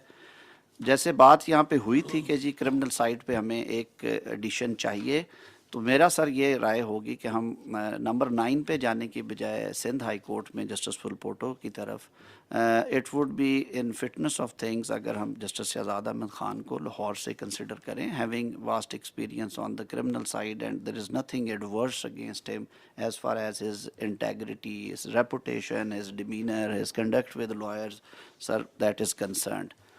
So this is, sir, these are my recommendations, ji. Now, sir, coming to another important point, sir, I would also like, if the honorable chair allow me, sir, this process also involves the recommendations or confirmation by the parliamentary committee, which is a constitutional committee consisting of the members of parliament from the uh, treasury and opposition benches. Sir, I've been a member of that committee as well. I've been specifically requested by my fellow colleagues to bring this thing on record, since the commission is also sitting. And I'll also seek your honor's time as a chief justice. I'll seek your half an hour to submit before you that the feeling of the members of the parliamentary committee is that their recommendations have not been honored whenever they reversed the decision of the Judicial Commission, and almost every time there had been judicial verdict on the same, and 95% decisions have been overturned by the courts. Sir, it's a constitutional body. The Constitution also very clearly states that the doctrine of trichotomy of powers to be adhered to and to be followed and to be respected, sir. So with great honor, I think this is a forum I should bring on record that Munir Bhatti case needs to be revisited, sir, with great reverence and respect. اور اس کے لیے سر ضرور سوچیے کہ کسی time پہ سر اداروں کی تکریم اور توقیر رہے گی تو سر نظام اچھے چلیں گے. ان کا شروع سے سر ایگزیکٹو کا رول ہے. ہم جب ینگ لائرز آئے تھے تب یہ چیزیں نہیں تھیں. Governor chief justice concerned high court سے کنسلٹ کرتے تھے, نام بھیجتے تھے, وہاں سے انیشیٹ ہوتے تھے, اور چیف جسٹس جو تھے پاکستان ان کی کنسلٹیشن پرائم منسٹر سے ہوتی تھی, پریزیڈنٹ صاحب سر اپوائنٹ کر دیتے تھے. اس کو ہم نے ریپلیس کیا, اسٹیک ہولڈرز کو بٹھایا سر, ایگزیکٹو کے ساتھ ہم نے گورنمنٹ کے ساتھ ساتھ اپوزیشن کو رول دیا. سر جب ٹریری اور اپوزیشن دونوں مل کے یہ سمجھتے ہیں 2/3 میجورٹی سے کہ یہ نامینیشنز میں یہ چیز ہے, یہ جھول ہے, سر ان کا یہ ایک جو کانسٹیٹیوشنل فنکشن ہے جو انہوں نے گڈ فیتھ میں ایکسرسائز کیا, unless until there is clear evidence کہ کوئی انفارچونیٹلی کوئی بیڈ فیتھ یا میلافیڈی تھی. سر اس وجہ سے ان کو اوورٹرن کرنے سے پہلے سر بہت دفعہ سوچنا چاہیے. پیچھے 2 دفعہ ہوا ہے سر, اس سے پہلے بھی ہوتا رہا ہے سر. تو منیر بھٹی کیس کو ریوزٹ کرنے کے لیے اگر یہ کمیشن میں آئے کسی ٹائم پہ اور کنسیڈر کیا جائے کسی اپروپریٹ کیس میں, شاید ایک آدھ کیس پینڈنگ بھی ہو, میں اس سے زیادہ بات نہیں کرتا. تو میں sir by summing up with respect, I would state that right now, sir, in view of the analysis made by Mr. Justice Sardar Tariq Masood after listening to the honorable judges, I don't support, sir, these nominations for the time being, sir. I would request that the rules may kindly be framed determining the principle of seniority and the functioning of the Judicial Commission of Pakistan. مجھے anxiety کا سر اندازہ ہے کہ court کی 5 seats خالی ہیں جو شاید پہلے کبھی نہیں ہوئی, لیکن سر ان میں سے 4 ابھی اویلیبل ہیں. سردار صاحب کی یہ بات بھی سر درست ہے کہ ہمیں جو ڈیمڈ ہے ابھی آنی ہے نامینیشن, جو سیٹ خالی ویکینسی آنی ہے سر, اس کے بارے میں بھی ابھی نہیں کرنا چاہیے سر. یہ پریسیڈنٹس کہیں شروع نہ ہو جائیں اور بہت آگے نہ چلی جائیں. اور دوسرا سر اس میں یہ ہوتا ہے کہ کئی دفعہ جب ہم ایسے میں جب 5 یا 4 نامینیشنز میں, تو یہی کہوں گا کہ سر 5 ہی ہو جانی ہے الٹیمیٹلی کرنی ہو, تو سر اس میں ہمیں اور زیادہ احتیاط برتنی چاہیے. اور پھر جب اوور آل پول ہے سر اس کو بھی بڑا کریں. میں ریسپیکٹفلی آئی وڈ سے کہ justice Athar Minallah is also a very honourable جج, ایکسپیرینسڈ ہیں, I have been appearing before ہم, ہم ان کی ججمنٹس پڑھتے ہیں. اسلام آباد ہائی کورٹ سے پہلے بھی سر آئے تھے یہاں پہ چیف جسٹس, جو جسٹس اقبال حمود الرحمان صاحب, انہیں سر ضرور کنسیڈر کریں. He would be a good addition to supreme court of Pakistan. اور کورٹ سر اس سے جو دوسرا جو لوگوں میں یہ پرسیپشن ہے کہ سینئر موسٹ ججز جو ہیں اگر ان میں کوئی اس طرح کے نیگیٹو فیکٹرز نہیں ہیں, وہ نہیں سر آ رہا ہے کورٹ سپریم کورٹ میں, اور وہ بیلنس جو ہے سینیورٹی کے حوالے سے یا فٹنس کے حوالے سے اس پہ باتیں ہوتی ہیں سر. یہ زیادہ ٹرانسپیرنٹ چیزیں ہو جائیں گی. اسی طرح سر جب آپ نامینیشنز کنسیڈر کرنے لگیں تو ضرور کنسیڈر کریں جو پشاور کے باقی 2 جج صاحبان ہیں ان کو پیرٹی میں دیکھیں, کمیشن اس کو تاکہ اپنی ہم رائے دے سکیں. اور ان گزارشات کے ساتھ سر میں right now sir I don't support the nominations. بہت شکریہ سر.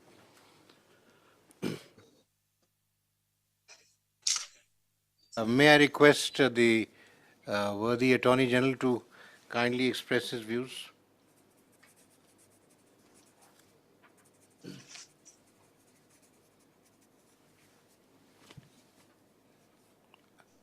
Ashtar Saab, we can't hear you. In mute کر لیں سر, ان میوٹ کر لیجئے گا. یو آر میوٹ پہ ہیں آپ.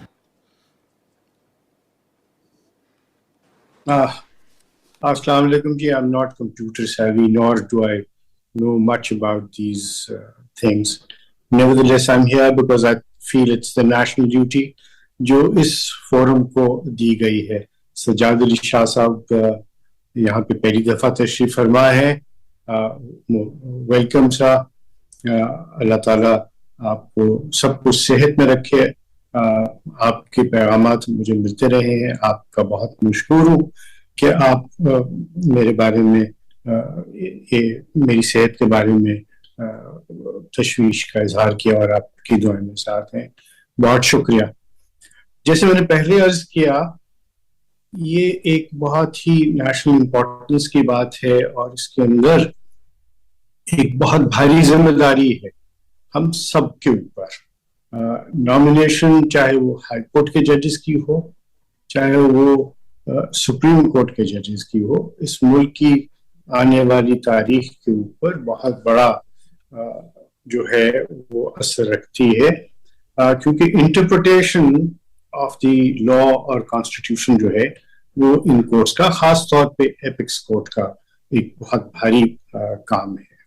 میں نے بغور سنا, مجھے انفارچونیٹلی چونکہ ڈاکومنٹس میں دیکھ نہیں سکا اور مجھ تک لو ڈاؤن بھی نہیں پہنچ سکا, تو میں قاصر ہوں ان چیزوں کے اوپر کامنٹ کرنے پہ جو میں نے دیکھی نہیں. یہاں پہ بات ہوئی ٹرانسپیرنسی کی, اور ہمیشہ ہوتی ہے. میں ٹرانسپیرنسی تو بالکل دیٹ از گیون سر. میں اس سے زیادہ ایک چیز کے اوپر ایمفسائز کرنا چاہوں گا, وہ ہے انفارمڈ ڈیسیژن. اور انفارمڈ ڈیسیژن کے لیے ازحد ضروری ہے کہ ہمارے پاس تمام تر ڈیٹا ہو. اور جو ڈیٹا پرووائڈ کیا گیا, مجھے ایک خوشی بھی ہے اور میں کمپلیمنٹ کروں گا سردار صاحب کو کہ انہوں نے اتنی عرق ریزی کے ساتھ اس کے اوپر کام کیا.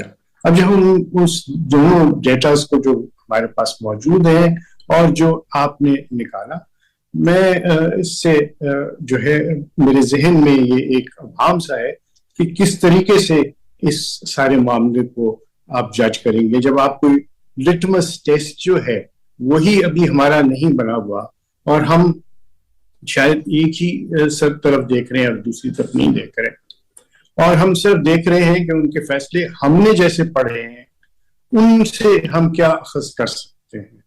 تو شاید جہاں پہ ہم بات کرتے ہیں سینیورٹی کی, جہاں پہ ہم بات کرتے ہیں کمپٹنس کی, جہاں ہم بات کرتے ہیں انٹیگریٹی کی, ابلٹی کی اور ٹیمپرمنٹ کی, تو شاید ہمیں یہ بھی کنسیڈر نہیں کرنا چاہیے کہ ان ججز کی جن کی ہم ایلیویشن کی بات کر رہے ہیں, ان کے متعلق ایپلیٹ کورٹ نے, جب وہ سپریم کورٹ نے ان کے متعلق کیا کہا ہے, ان کو کتنا انہوں نے سراہا ہے یا کتنا ان کو اوور ٹرن کیا ہے, کیا ان کے اندر کوئی ان کے متعلق کامنٹس ہیں.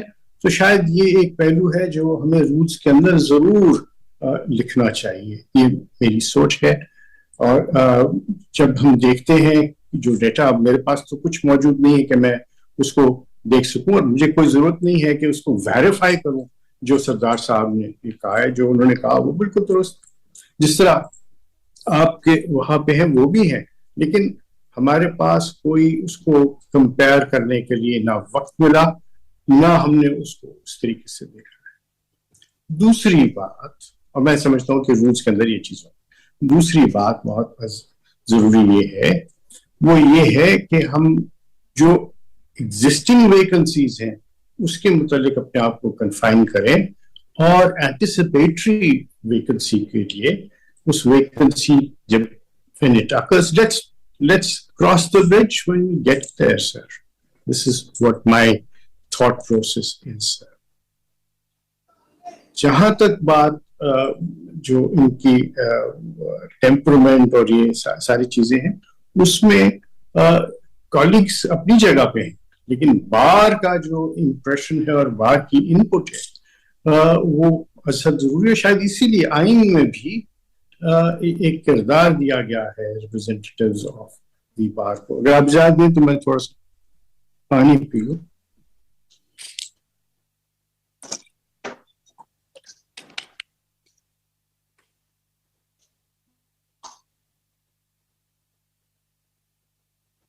جہاں تک ریکمینڈیشنز کی بات ہے، وہ ریکمینڈیشنز جو ہیں وہ تو تابع ہوں گی جب ہمارے پاس ایک رولز کے ایک جس کو میں کہوں گا ایک فرما کہہ لیجئے یا ایک کہہ لیجئے باکسز ہوں جن کو ہم ٹک کریں. اور اس میں شاید یہ مسنگ ہے ابھی تک کہ سپریم کورٹ نے ان آنریبل ججز کے متعلق ان کی ججمنٹس کے متعلق کیا کہا. میں جہاں تک عثمانی صاحب نے اپنی رائے دی ہے وہ بھی بالکل لائق ہے، ان کا اپنا ایک امپریشن ہے اس کے بارے میں.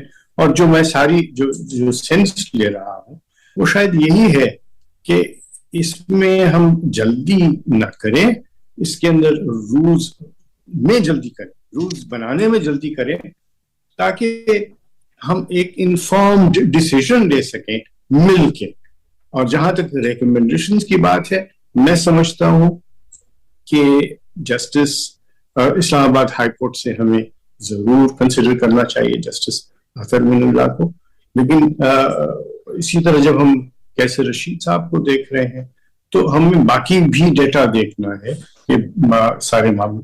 لیکن وہاں پہ بھی ایک بات میں ضرور کہنا چاہوں گا کہ ہمیں یہ بھی ملحوظ خاطر رکھنا چاہیے کہ جن صاحب کو ہم نامینیٹ کر رہے ہیں سپریم کورٹ میں، ان کے پاس کتنا عرصہ ہوگا سپریم کورٹ میں بیٹھ کے کوئی فیصلے کرنے کا. اگر وہ صرف 3 برس ہیں تو شاید وہ کافی نہیں ہوتا. ہمیں ضرور دیکھنا چاہیے کہ جب ہم سپریم کورٹ میں کسی کو لے کے آ رہے ہیں تو ان کے پاس سفیشینٹ وقت ہونا چاہیے تاکہ وہ بیٹھ کے اس کے اندر ایک جو پارٹیسپیٹری اور کلیکٹیو وزڈم میں دیر تک حصہ لے سکیں. تو میری مؤدبانہ گزارش یہ ہوگی کہ ان معاملات کو فی الحال آپ ڈیفر کر دیں اور رولز بہت تیزی سے بنائیں، اور ان رولز کے اوپر اگر ہمارے پاس وہ باکسز بن جائیں اس میں ہم ٹک کر سکیں تو بہت ساری باتوں میں ہماری بحث مباحثہ آئندہ نہیں ہوگا اور ہم اس کے اوپر ایک فعال طریقے سے، ایک صائب طریقے سے اور ایک انفارم ڈیسیژن لے سکیں گے. میں شکر گزار ہوں کہ آپ نے مجھے موقع دیا کہ میں اپنی خیالات کا آپ کے ساتھ شیئر کر سکوں، اظہار کر سکوں. بہت بہت شکریہ جی. جسٹس قاضی فائزی صاحب، آپ بات کرنا چاہیں گے یا اختر صاحب کے بات کریں گے؟ میں نے آپ سے گزارش کر دی ہے. اختر صاحب پھر آپ فرمائیے جی. بہت بہت شکریہ سر. سب سے پہلے میں بھی جسٹس سجاد علی شاہ صاحب کو ویلکم کہوں گا کہ وہ پہلی دفعہ کمیشن میں آئے ہیں، اور دعا کروں گا اشتراف صاحب کے لیے کہ ان کو اللہ تعالیٰ جلد سے احتجاب کرے. سر میں بھی زیادہ ٹائم نہیں لوں گا کیونکہ کافی جو باتیں میں کہنا چاہتا ہوں وہ کچھ پہلے سردار صاحب نے اور ہمارے لا منسٹر صاحب نے جو ہے وہ کی ہیں. And I will also start with the seniority principal.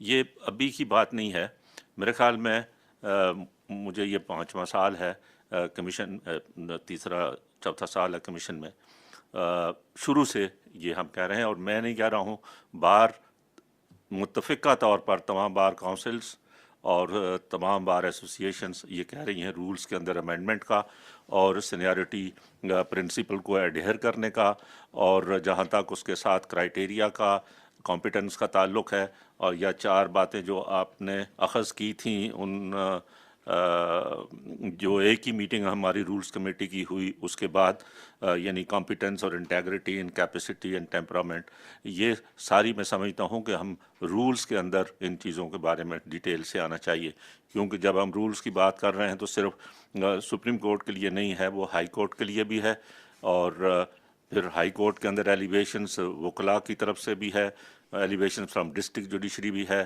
Tribunals से भी लिए जा सकते हैं। तो तमाम आस्पेक्ट्स के बारे में हमारी फर्स्ट जो है वो मदबाना रिक्वेस्ट फिर इस कमीशन से और चेयरमैन साहब से है कि हमें रूल्स फ्रेम जल्द से जल्द करने चाहिए। और जिस तरह से पहले रूल्स कमेटी कई दफ़ा बनी लेकिन वो उसके बाद फिर उस पर काम नहीं हो सका।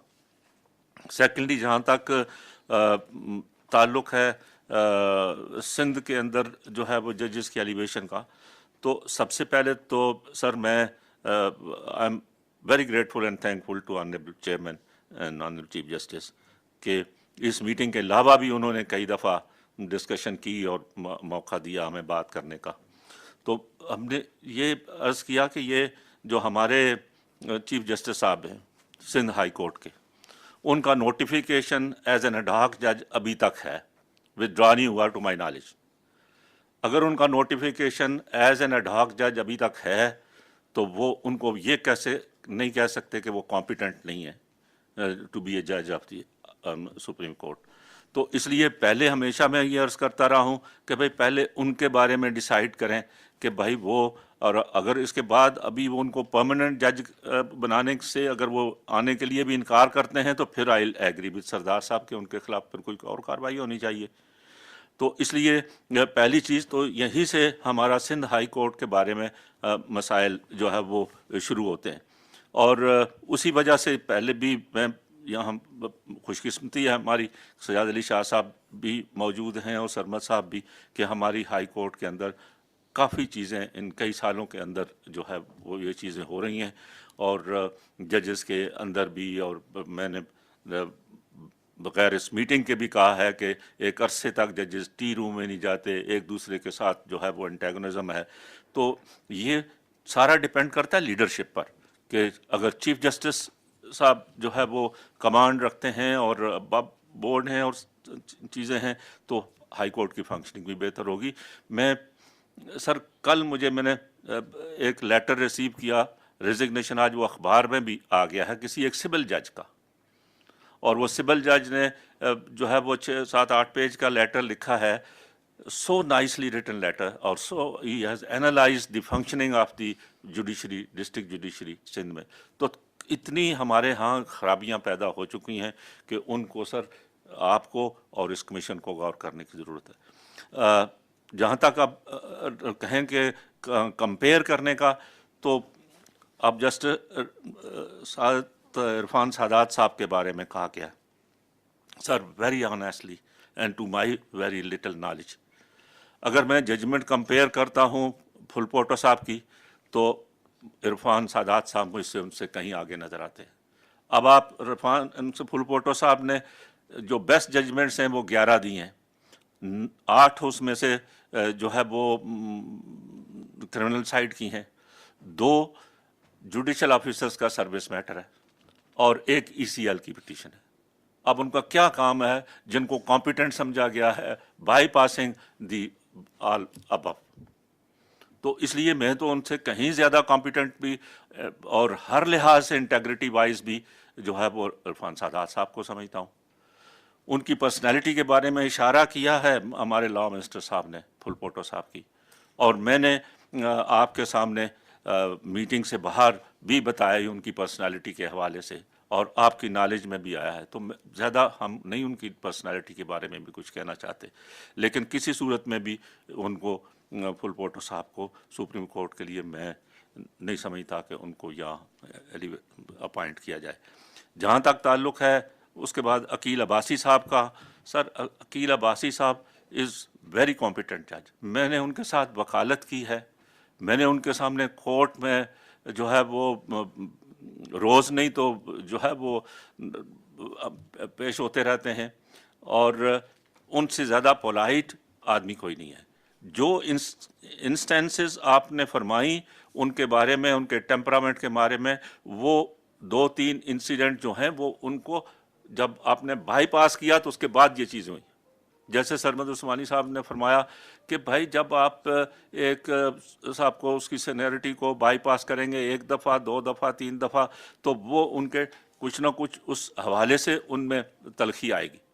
تو اس لیے ان کو یہ نہیں کہہ سکتے کہ ان کو بائی پاس کر کے, جبکہ آپ ابھی بھی یہ کہہ رہے ہیں کہ بھائی ان کو آئندہ کنسیڈر کیا جا سکتا ہے. تو کب ان کو کنسیڈر کیا جا سکتا ہے جبکہ اتنے سالوں سے بغیر کسی ان کی انٹیگریٹی پر کویسچن کے ان کو بائی پاس کر دیا جاتا ہے.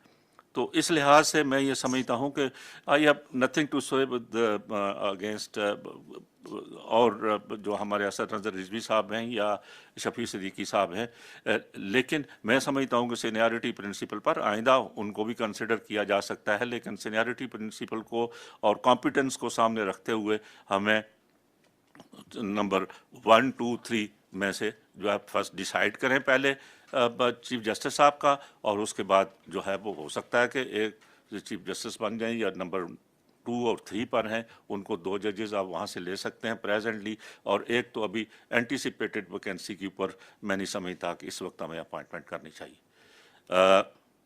جہاں تک تعلق ہے ہمارے لاہور ہائی کورٹ کا, تو وہ میں ایگری کروں گا لا منسٹر صاحب سے کہ ان کی میری تو اپیرنس ان کے سامنے ہے نہیں, ان کی جس حد تک ججمنٹس دیکھی ہیں میں نہیں سمجھتا کہ اس سے نمبر 1, 2 والے بھی وہ اتنے کمپیٹنٹ نہیں ہیں یا ان کی انٹیگریٹی کے خلاف پر بھی کوئی کویسچن نہیں ہے, تو اس وجہ سے میں ان کو بھی نہیں سپورٹ کرتا. تھرڈلی جو قیصر رشید صاحب کے بارے میں کہا گیا ہے وہ یہ بات صحیح ہے, میں اس سے ایگری کرتا ہوں کہ جو نیکسٹ 2 ججز ہیں ان میں ان کی سروس میں بھی سینیرٹی میں بھی زیادہ فرق نہیں ہے, تو ان کو بھی کمپیئر کر کے سبسیکوینٹلی ان کو فی الحال ڈیفر کر دیا جائے. لیکن پریزنٹلی جو نامینیشنز آئی ہیں میں ان کو I am not in a position to support it.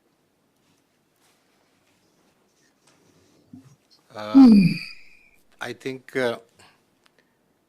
the first thing I want to say to all my colleagues over here is that ایک ساتھی سر جی پلیز سر ایک 10 بستا ہے, سوری میں نے ایک چیز رہی سر, میرا ایک اور بھی عرض کرنا تھا کہ لاہور ہائی کورٹ میں ہم نے گو کہ یہ صحیح فرمایا گیا ہے کہ کوئی ہمارا پروونشل کوٹا نہیں ہے, لیکن اگر پچھلی سارا بھی اگر آپ اٹھا کے دیکھیں انالیسس کر رہے ہیں تو اوور ویلمنگلی لاہور ہائی کورٹ سے 7 ججز رہے ہیں, سندھ ہائی کورٹ سے 5 ججز رہے ہیں, 2 ججز جو ہے وہ پشاور ہائی کورٹ سے, 2 بلوچستان سے, تو ایک اسلام آباد ہائی کورٹ سے ہونا چاہیے.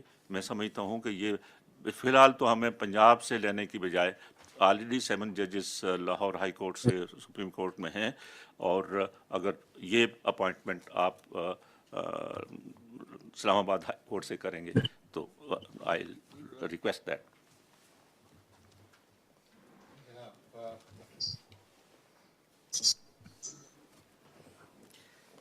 I would like to thank all the members of the commission for giving their valuable thoughts.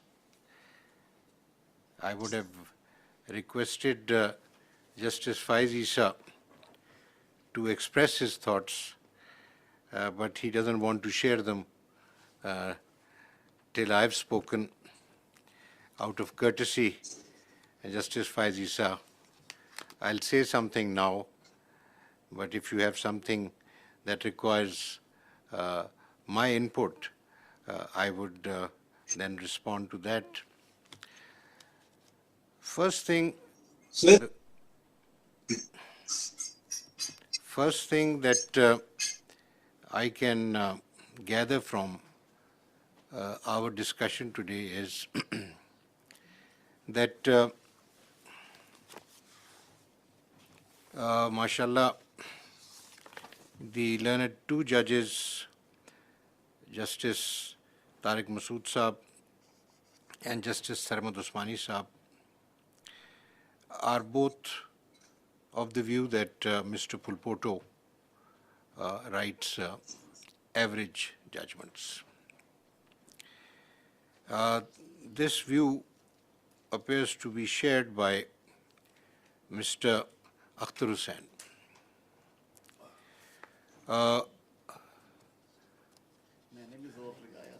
And Mr. Tarad, Azam Nazir Tarad also is of the same view. I respect that view. And so I think one thing we can decide is that we will not press his name.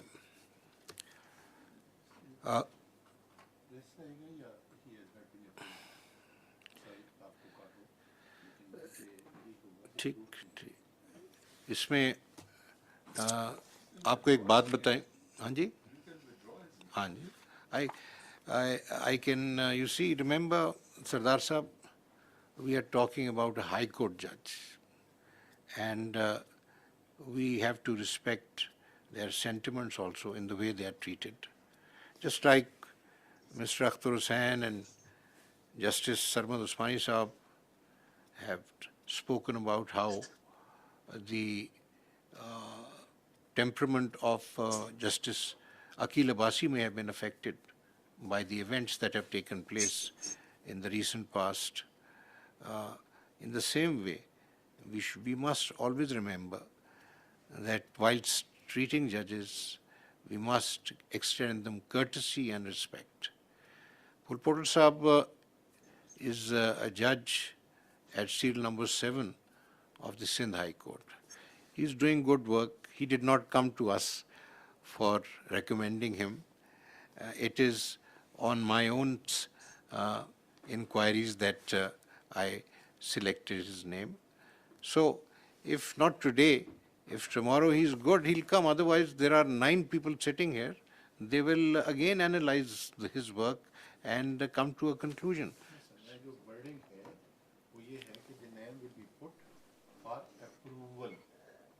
Sending his name.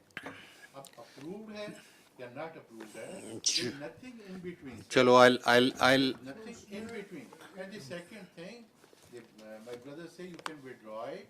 Withdraw करना है तो पहले start में हो जाना चाहिए था. When decision is being made, और उस वक्त सारे लोगों ने क्या चाहिए? Decision has been made. It has been made. No. 1, 2, 3, 4 ये बैठे हुए हैं अपने सामने. Decision chairman का होता है. नहीं जिसमें चेयरमैन का होगा चलें। विद द मेजॉरिटी होगा ऐसी बात नहीं है सरदार इतना साहब, आगे मत जाइए सरदार लेकिन साहब। अप्रूव्ड एंड डिसअप्रूव्ड 2 लफ्ज हैं सर ये मैं इसलिए कह रहा हूँ कि ये आगे भी हमारे साथ इस तरह हुआ जब आयशा की तरफ की बात आई थी जस्टिस आयशा की तो वो सडनली उठ के चले गए 4-4 का हो गया पता ही नहीं लगा कि उन्होंने फैसला क्या किया होना तो ये चाहिए था कि when they put the name of the Aisha, Justice Aisha, and it was not approved by the commission, then must be written that it has not been approved.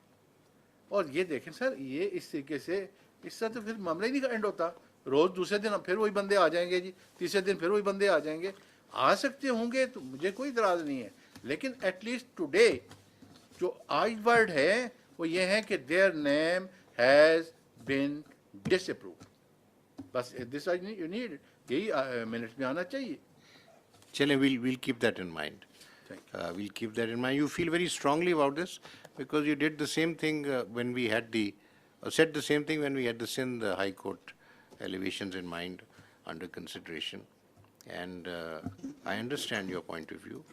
You are concerned that once someone is rejected, then he should not come up again. Bas theek hai. Constitution बताएगा हाँ जी लेकिन इस वक्त तो यही है कि their name has not been they have not been approved ये चले ठीक है जी understood. Now with respect to the other names, the suggestion which appears to have been made is that we should settle the rules. and thereafter take up these elevations. So, on those names, I think that there is no serious objection right now on a one-to-one basis, and there is, on the other hand, a suggestion that we should consider some other learned judges who have been mentioned during the discussion on account of their competence and capability and so forth, integrity being the first, for elevation to the, or for appointment to the Supreme Court. So, in relation to the remaining judges or persons that judges that I've proposed, I would say that let's defer this meeting and examine the possibility of reducing our criteria into a firm basis for assessing candidates. The only request in this behalf I would make to you is that when I was sitting with Mr. Akhtar Hussain and Justice Sarmad Usmani Saab and the Attorney General at that time, we had a fruitful discussion, and these were the 4 points that emerged, which have now been treated by me as the ruling criteria. In addition to that, the consideration that we should assess the candidates on a seniority basis. Now, this will only happen in the Supreme Court because the high courts are not based on seniority, except for the district court judges, district judiciary judges. For the Supreme Court, we should go in accordance with seniority. Now, I have tried to subscribe that principle in making my proposals. I've tried to give reasons favoring the candidates I have recommended and the learned judges who have been bypassed. The difficulty I was facing, and this I want to share particularly with Sardar Tariq Masood Saab, because he has been very vociferous about this, and so also Mr. Akhtar Hussain, who has also voiced the feeling of the bar. The difficulty is that once you have the criteria, you cannot turn it into an objective thing. Many of our considerations are subjective. In terms of integrity, I think all of us agree that there should be zero tolerance. Any judge of any quality, however superior, cannot be tolerated unless he is pure and honest. So, on integrity, we don't have a problem. On competence, we already have different views about different judges. We have to be very careful when we start expressing our views on judgments, one. And number two, we have to keep in mind the kind of work we have in the Supreme Court. Seniority in the High Court is on account of their induction. The appointment to the Supreme Court is on account of their excellence in all the different attributes that are required in a judge of the Supreme Court. The 4 attributes may be the minimum, or they may have other shades which we can add, but at the moment the important thing is we should bring the finest material to the Supreme Court, as Mr. Tarar just said. In this regard, it is also very important to keep in mind the kind of work that is required in the Supreme Court. For instance, you would be amused to know that there are 6,823 civil matters arising out of regular first appeals, second appeals, and civil revisions. 6,800. On the other hand, there are 10,118 cases pertaining to criminal matters, excluding NAB cases and bail applications. In 2019, we were informed that the criminal cases in the Supreme Court have ended and they have been finished. No pending case. Actually, what was stated was about the criminal appeals that were pending. But we have thousands of criminal petitions that are still pending. And Mr. Tarar is right in saying that we must look for a judge with criminal law specialty. Now, the point is that in Sindh, you have to keep in mind the complexion of that society. And that was one of the factors I kept in mind. Number two, we want a gentleman who can be a good support for a senior judge. Because if someone is coming for 3 years or 4 years, we have judges who can lead the bench, but they need support.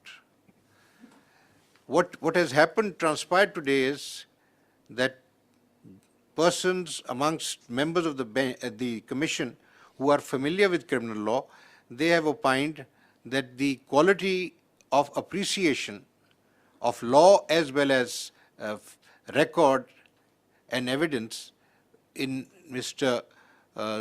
Fulpoto's judgments is very average. Now, my understanding from my conversations with people was different. Conversations with persons who were dealing with him as advocates or as judges. But I respect that, and so I think to that extent we should go by the opinion. Insofar as the rest of your desires or wishes are concerned, please understand that from day one we cannot lay down something and then discover that it's a straitjacket. It is constraining us. It is far better to discuss things like this. For instance, in the Supreme Court, we decide questions of law, in constitutional matters, in civil matters, complicated questions of law, complicated questions of, for instance, tax, regulatory matters that come before us. And we are resolving those issues, so we need judges who have that capacity to interpret the law. One, we need judges who have capacity to deal with pure civil law. So we have to make a mix and at the same time observe the kind of ratio that has been in practice in the Supreme Court for representation from different provinces. In 1997, the Number of Judges Act, Supreme Court Number of Judges Act 1997 laid down that there will be a Chief Justice plus 16 judges. Now I was looking at a chart that I have that to start with in 97 we only had 13 judges. The first time we had 17 judges was a few months later, but then again it fell down. It fell down to 12 in 2000 and then it rose back to 17. The ratio, as Mr. Akhtar Hussain just mentioned, and I showed in this chart, for Sindh is mostly 5 judges. And for Punjab, it is mostly 7 and even 8 judges. At times, we have had 8 judges, one of them being an ad hoc judge. And this is how it's been going, 7 to 8. Balochistan has mostly had 1 or 2, and in the year 2009 until the year 2011, we have had 3 judges from Balochistan, but back to 1 in 2011.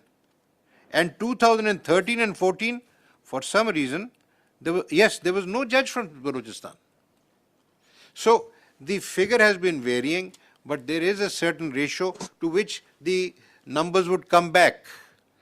I want you, gentlemen, to understand that instead of treating this thing as one unity, we must respect the provincial entitlements. This has been done as a convention by the Supreme Court. So on that basis, what I suggest is we should be thinking of increasing the numbers.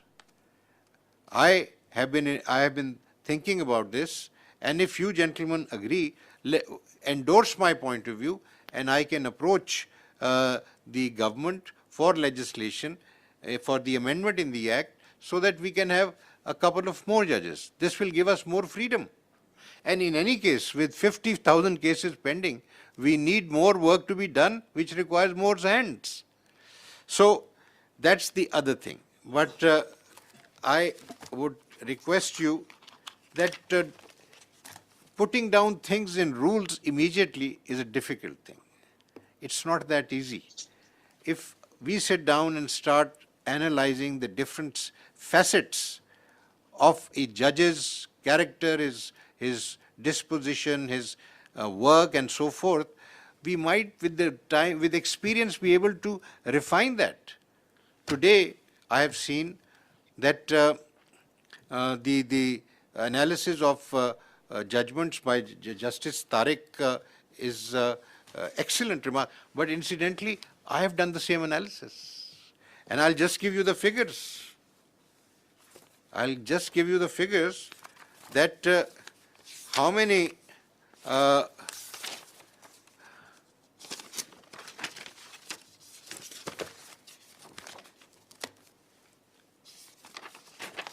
the data that you have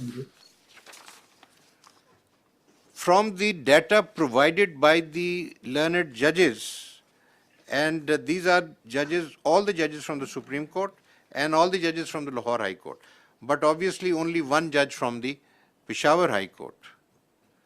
Sir, one of the lowest figures for reversal of judgments by the Supreme Court is for Sayyid Hassan Azhar Rizvi. He has had the finest record in terms of judgments. Mr. Nadeem Akhtar, who is a very fine judge, sir, 15.8% of his judgments were reversed. And I'm basing it on the written data provided by him. If I go to Pulpoto, it is 18%. And Shahid Waheed is 7%. But when I look at the result of Shujaat Ali Khan, it is less. But you look at his work. What is the diversity?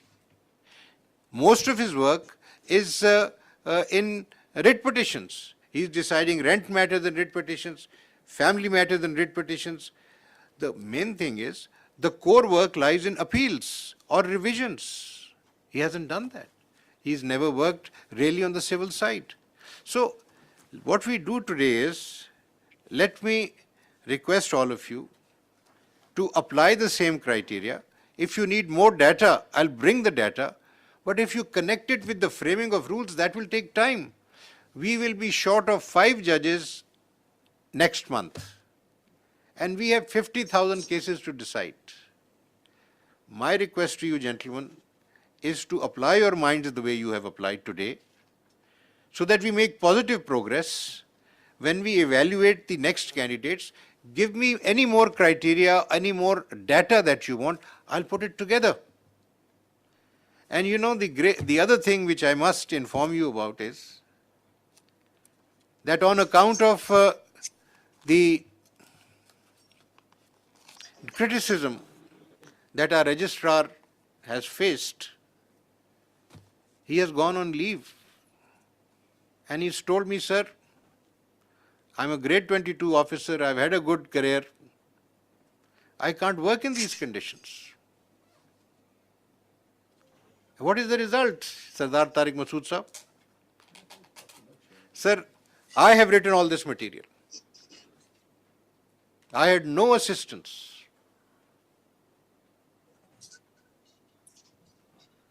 So we have to work as a team, and we have to build our team, strengthen our team. And that means that whatever we do, it must have a certain degree of coordination and understanding.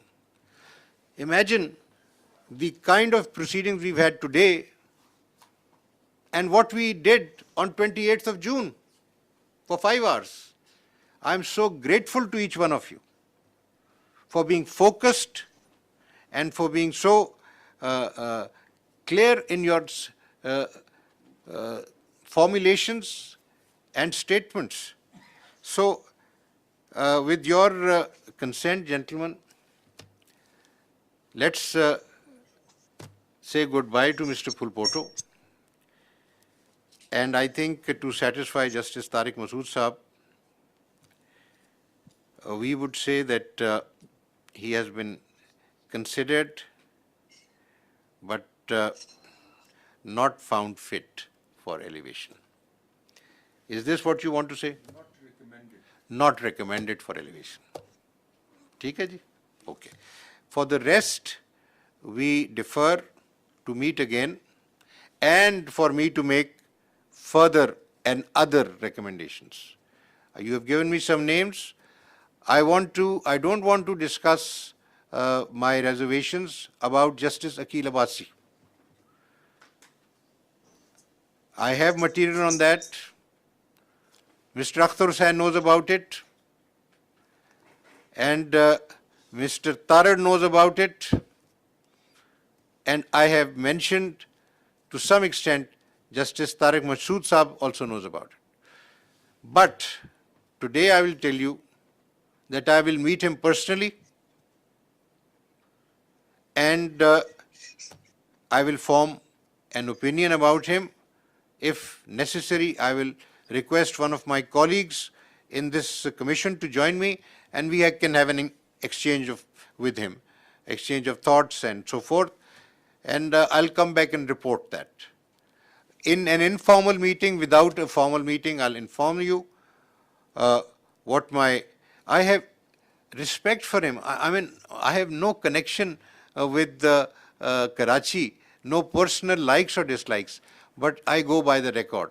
I know of 3 incidents which took place, but agreed, Mr. Akhtar is right, all these incidents took place after he was bypassed. Okay? Let's see if it is workable. Otherwise, I'll place that material before you and you can think about it. जी जी इसको दबा दें. I don't want to change your opinion or to contradict Sardar Sahab. But one thing I'll say that Mr. Fulpoto, I know him personally. He was with me on the bench for 6 years. अच्छा. And his honesty is beyond question. Tariq साहब सरदार साहब को जो खबर मिली है मैं वो उसकी हद तक क्योंकि इन्होंने ये बात यहाँ कही है तो I wanted to bring this कि नहीं सरदार साहब ने जो बात देखे ना वो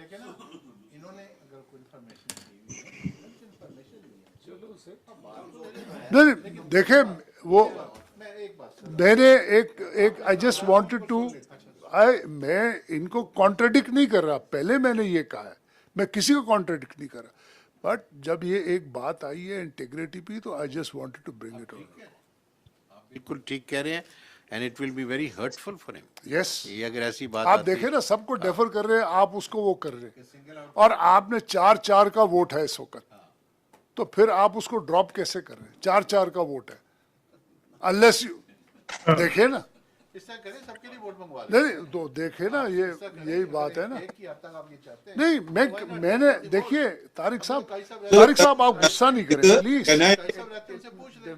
आप चले We are adjourning now because No, I have not spoken, sir. At least hear me. You can't do this. You had agreed to let me speak. If you are going to do this, then Qazi I am साहब going ठीक है to. आप फरमाएं जी फरमाएं आप please बताइए क्या कहना चाहते हैं नहीं जरा मुझे आपने जब अग्री कर लिया उठ के चले जाए ये तो सही नहीं है अच्छा thank you very much honourable chief justice Shah साहब अगर तशरीफ रखें तो मैं कंटिन्यू करने की इजाजत दे. Sir, first things first, I like to call a spade, and maybe I'm not so flowery in my language, but never to my conscious knowledge say anything wrong.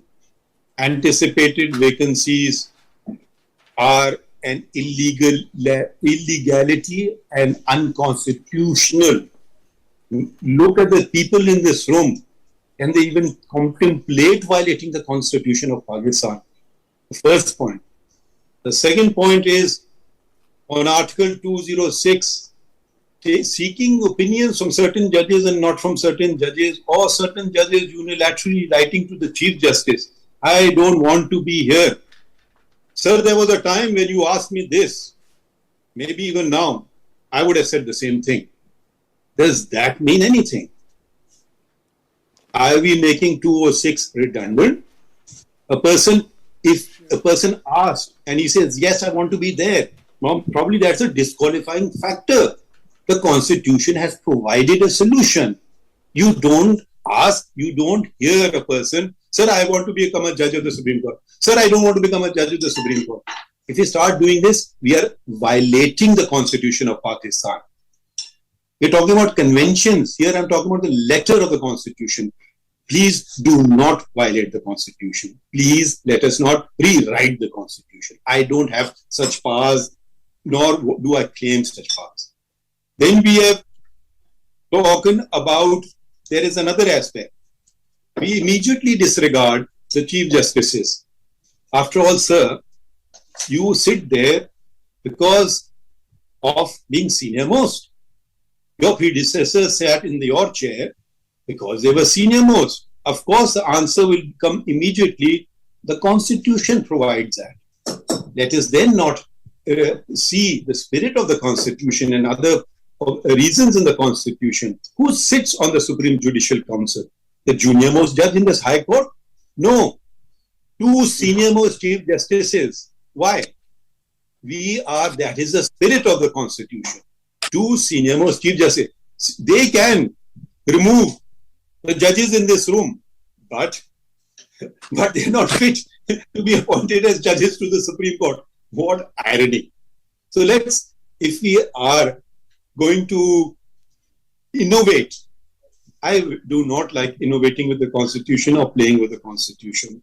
I go by the letter of the Constitution. When that is not available, I look elsewhere in the Constitution. When that is not available, I look to the spirit of the Constitution. What does the Chief Justice bring to this court? Chief Justice brings experience as a Chief Justice. I could call myself a fairly successful lawyer, but what I learned as Chief Justice, I never would have learned as a judge. I had to deal with so many other matters. You know it, and all those who've been Chief Justice know it as well. It's altogether a different ball game. So we are saying, Chief Justices, you have gained such valuable experience. You can remove us sitting on the Supreme Judicial Council, but we're not fit enough to be brought here.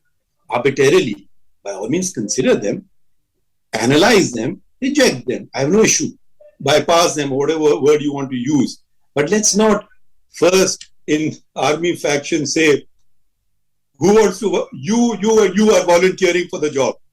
No, sir. This is, first of all, we are all, and I respect each and every one of you, great learned constitutional minds. If I was known for any capacity, it was certainly not criminal law which brought me to the Supreme Court. But what was I made to give? What work I was given for 2 years? Criminal work. The areas of my expertise I was not given. So to again penalize a Chief Justice or judge, oh, but he hasn't done this work. Is it his fault that he's not done this work? You're not addressing that. Naturally, can Akil Abbasi or can Pulpoto or whoever say, I want to be given that work? I considered Sardar Sahab and his expert in criminal law. He sat with me in a civil law and I was stunned. His ability, I mean, for a person of this experience, it doesn't require much to shift gears. I hear cases of a law I've never heard about. And you need analysis, you need analytical skill. It is not after 40 years of learning, if you can't do that, and if you don't know basics of civil law or basics of criminal law, then sorry, sir, you don't want to be elevated to the Supreme Court. You should be shunted out of the judiciary. Full stop. I was stunned with Sardar Saab's analytical skills on civil law. I had the opportunity, brief, pleasant opportunity to sit with him. As far as temperament, we are stressing temperament and law. Sir, I have sat with some chief justices. Shall I mention their temperament? They were obnoxious. What to speak of a good temperament? Sir, I corrected them. How many of us did? Sir, there are people in this room. I say it with the greatest respect. Don't mind my saying so. Well, they spoke. मैंने बाद में कहा मैं भी डर गया आपकी बात करने से. पता नहीं वकील और litigant का क्या बना होगा. Not that they were. That was a style of speaking. It wasn't that they were downtoing it. But I got scared. I said, sir, खैरियत तो है. So please, there is no disrespect intended, and that's why I'm not naming them. So let's not make these artificial constructs and then fit a square into a round hole. So that is not on. And so with the greatest of respect and humility and the greatest of respect that I hold you in, you don't have the unilateral power to nominate anybody. You are equal. We, all of us, nominate, not you. Then we, all of us, carry one vote and decide. Hopefully it doesn't come to ballot casting and winning and losing. This is not about winning and losing. This is looking to the future. Now you are bypassing chief justices and senior judges. I have the chart before me and I just opened it on the internet. And take, for instance, Balochistan. Balochistan, the senior most and the chief justice and the senior most judge will retire in a couple of years. There cannot be better judges in the entire high courts of Pakistan than they are. You have spoken about, I know this person and I know this person. Nobody has mentioned, I know Chief Justice Naeem Akhtar, or I know Senior Puni Hashim Khan Kakar. So, and to say that there are no other experts, Jamal Saab Mandokhail is an expert in constitutional as well as an expert in criminal law. His name, why was it not mentioned? Because for the simple reason, you don't know.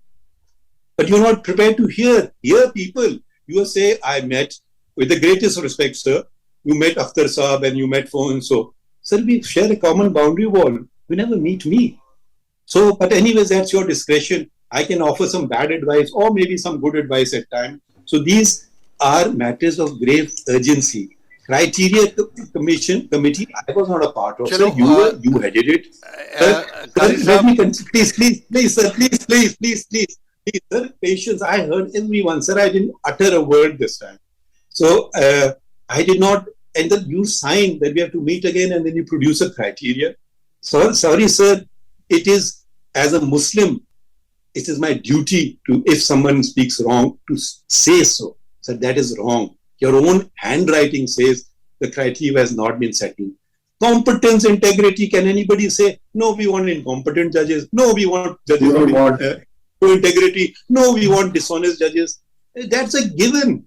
That's no fundamental brainer that we want this. We want how to analyze. Now, why we discarding, why we choosing straight away going to judges who are at way below the seniority? Is there any justification?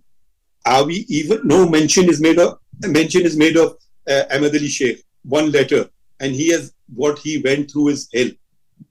I went through hell. I can say, I don't want to be a judge of the Supreme Court. So, is that enough? If I don't want to, I'll resign. But if you say want, it's not a question of my desire. I consider it my duty, not my desire. If it was my desire, I would not be a judge one single day. I have become a judge. Now I'll do my duty. Sir, चले my dying आप breath. काजी साहब sir जरा 2 minute और बात करने दें ना. काजी साहब अब आ गई बात, इसको आप मुकम्मल करें ना. हम बात तो आपकी हमने मान के एक प्रॉमिस आप मैं करें. आपको बात को आप एक प्रॉमिस कर दें मुकम्मल ये मुझे करना चाहता हूं. कि जब आप इस्लामाबाद आते हैं तो आप इस अंदाज में मेरे साथ बात करेंगे जैसे आप कर रहे हैं.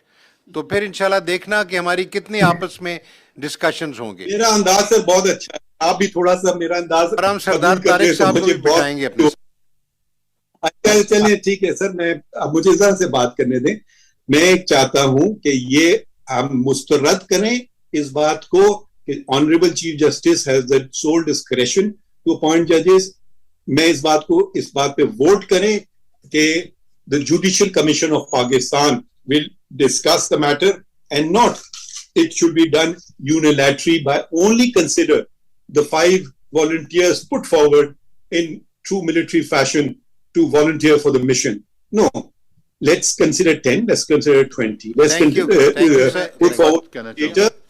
And Sardar add to sir that, wants to say always consider that. Let me just conclude. All prior to Sardar that, sir. that this is the decision of the meeting, not deferment. Sorry, this is the decision of the meeting that it is already we have wasted a time. It's always thrown in my face. The No. meeting is being wasted. Let us achieve No, something no. positive. I don't think- Let us achieve something positive. Let sir us achieve positive better call आपने meeting किया ना, after a month. आपने कर लिया positive sir, जितना जरा बात- positive हो सकता था आज. अब बस thank you sir, and let's rise now. Thank you. Just 1 minute, sir. So now we should now Sir, minutes में क्या accept आएगा nominations from all. सर ना मिनट्स में कुछ आएगा कि किसने अपोज किया, किसने नहीं किया, कुछ नथिंग. ये उठ के चले गए, मतलब ये खत्म ही नहीं हुई मीटिंग. उन्होंने adjourn कर दिए सर. ये कैसे मीटिंग खत्म, ये कैसे नहीं, मीटिंग खत्म हो आपसे गई? क्यों पूछा, कि, मुझसे क्यों पूछा? मैंने क्यों मैंने नहीं किया? चेयरमैन उठ के चले जाएं. बहरहाल मेरा उनको फिर भी शुक्रिया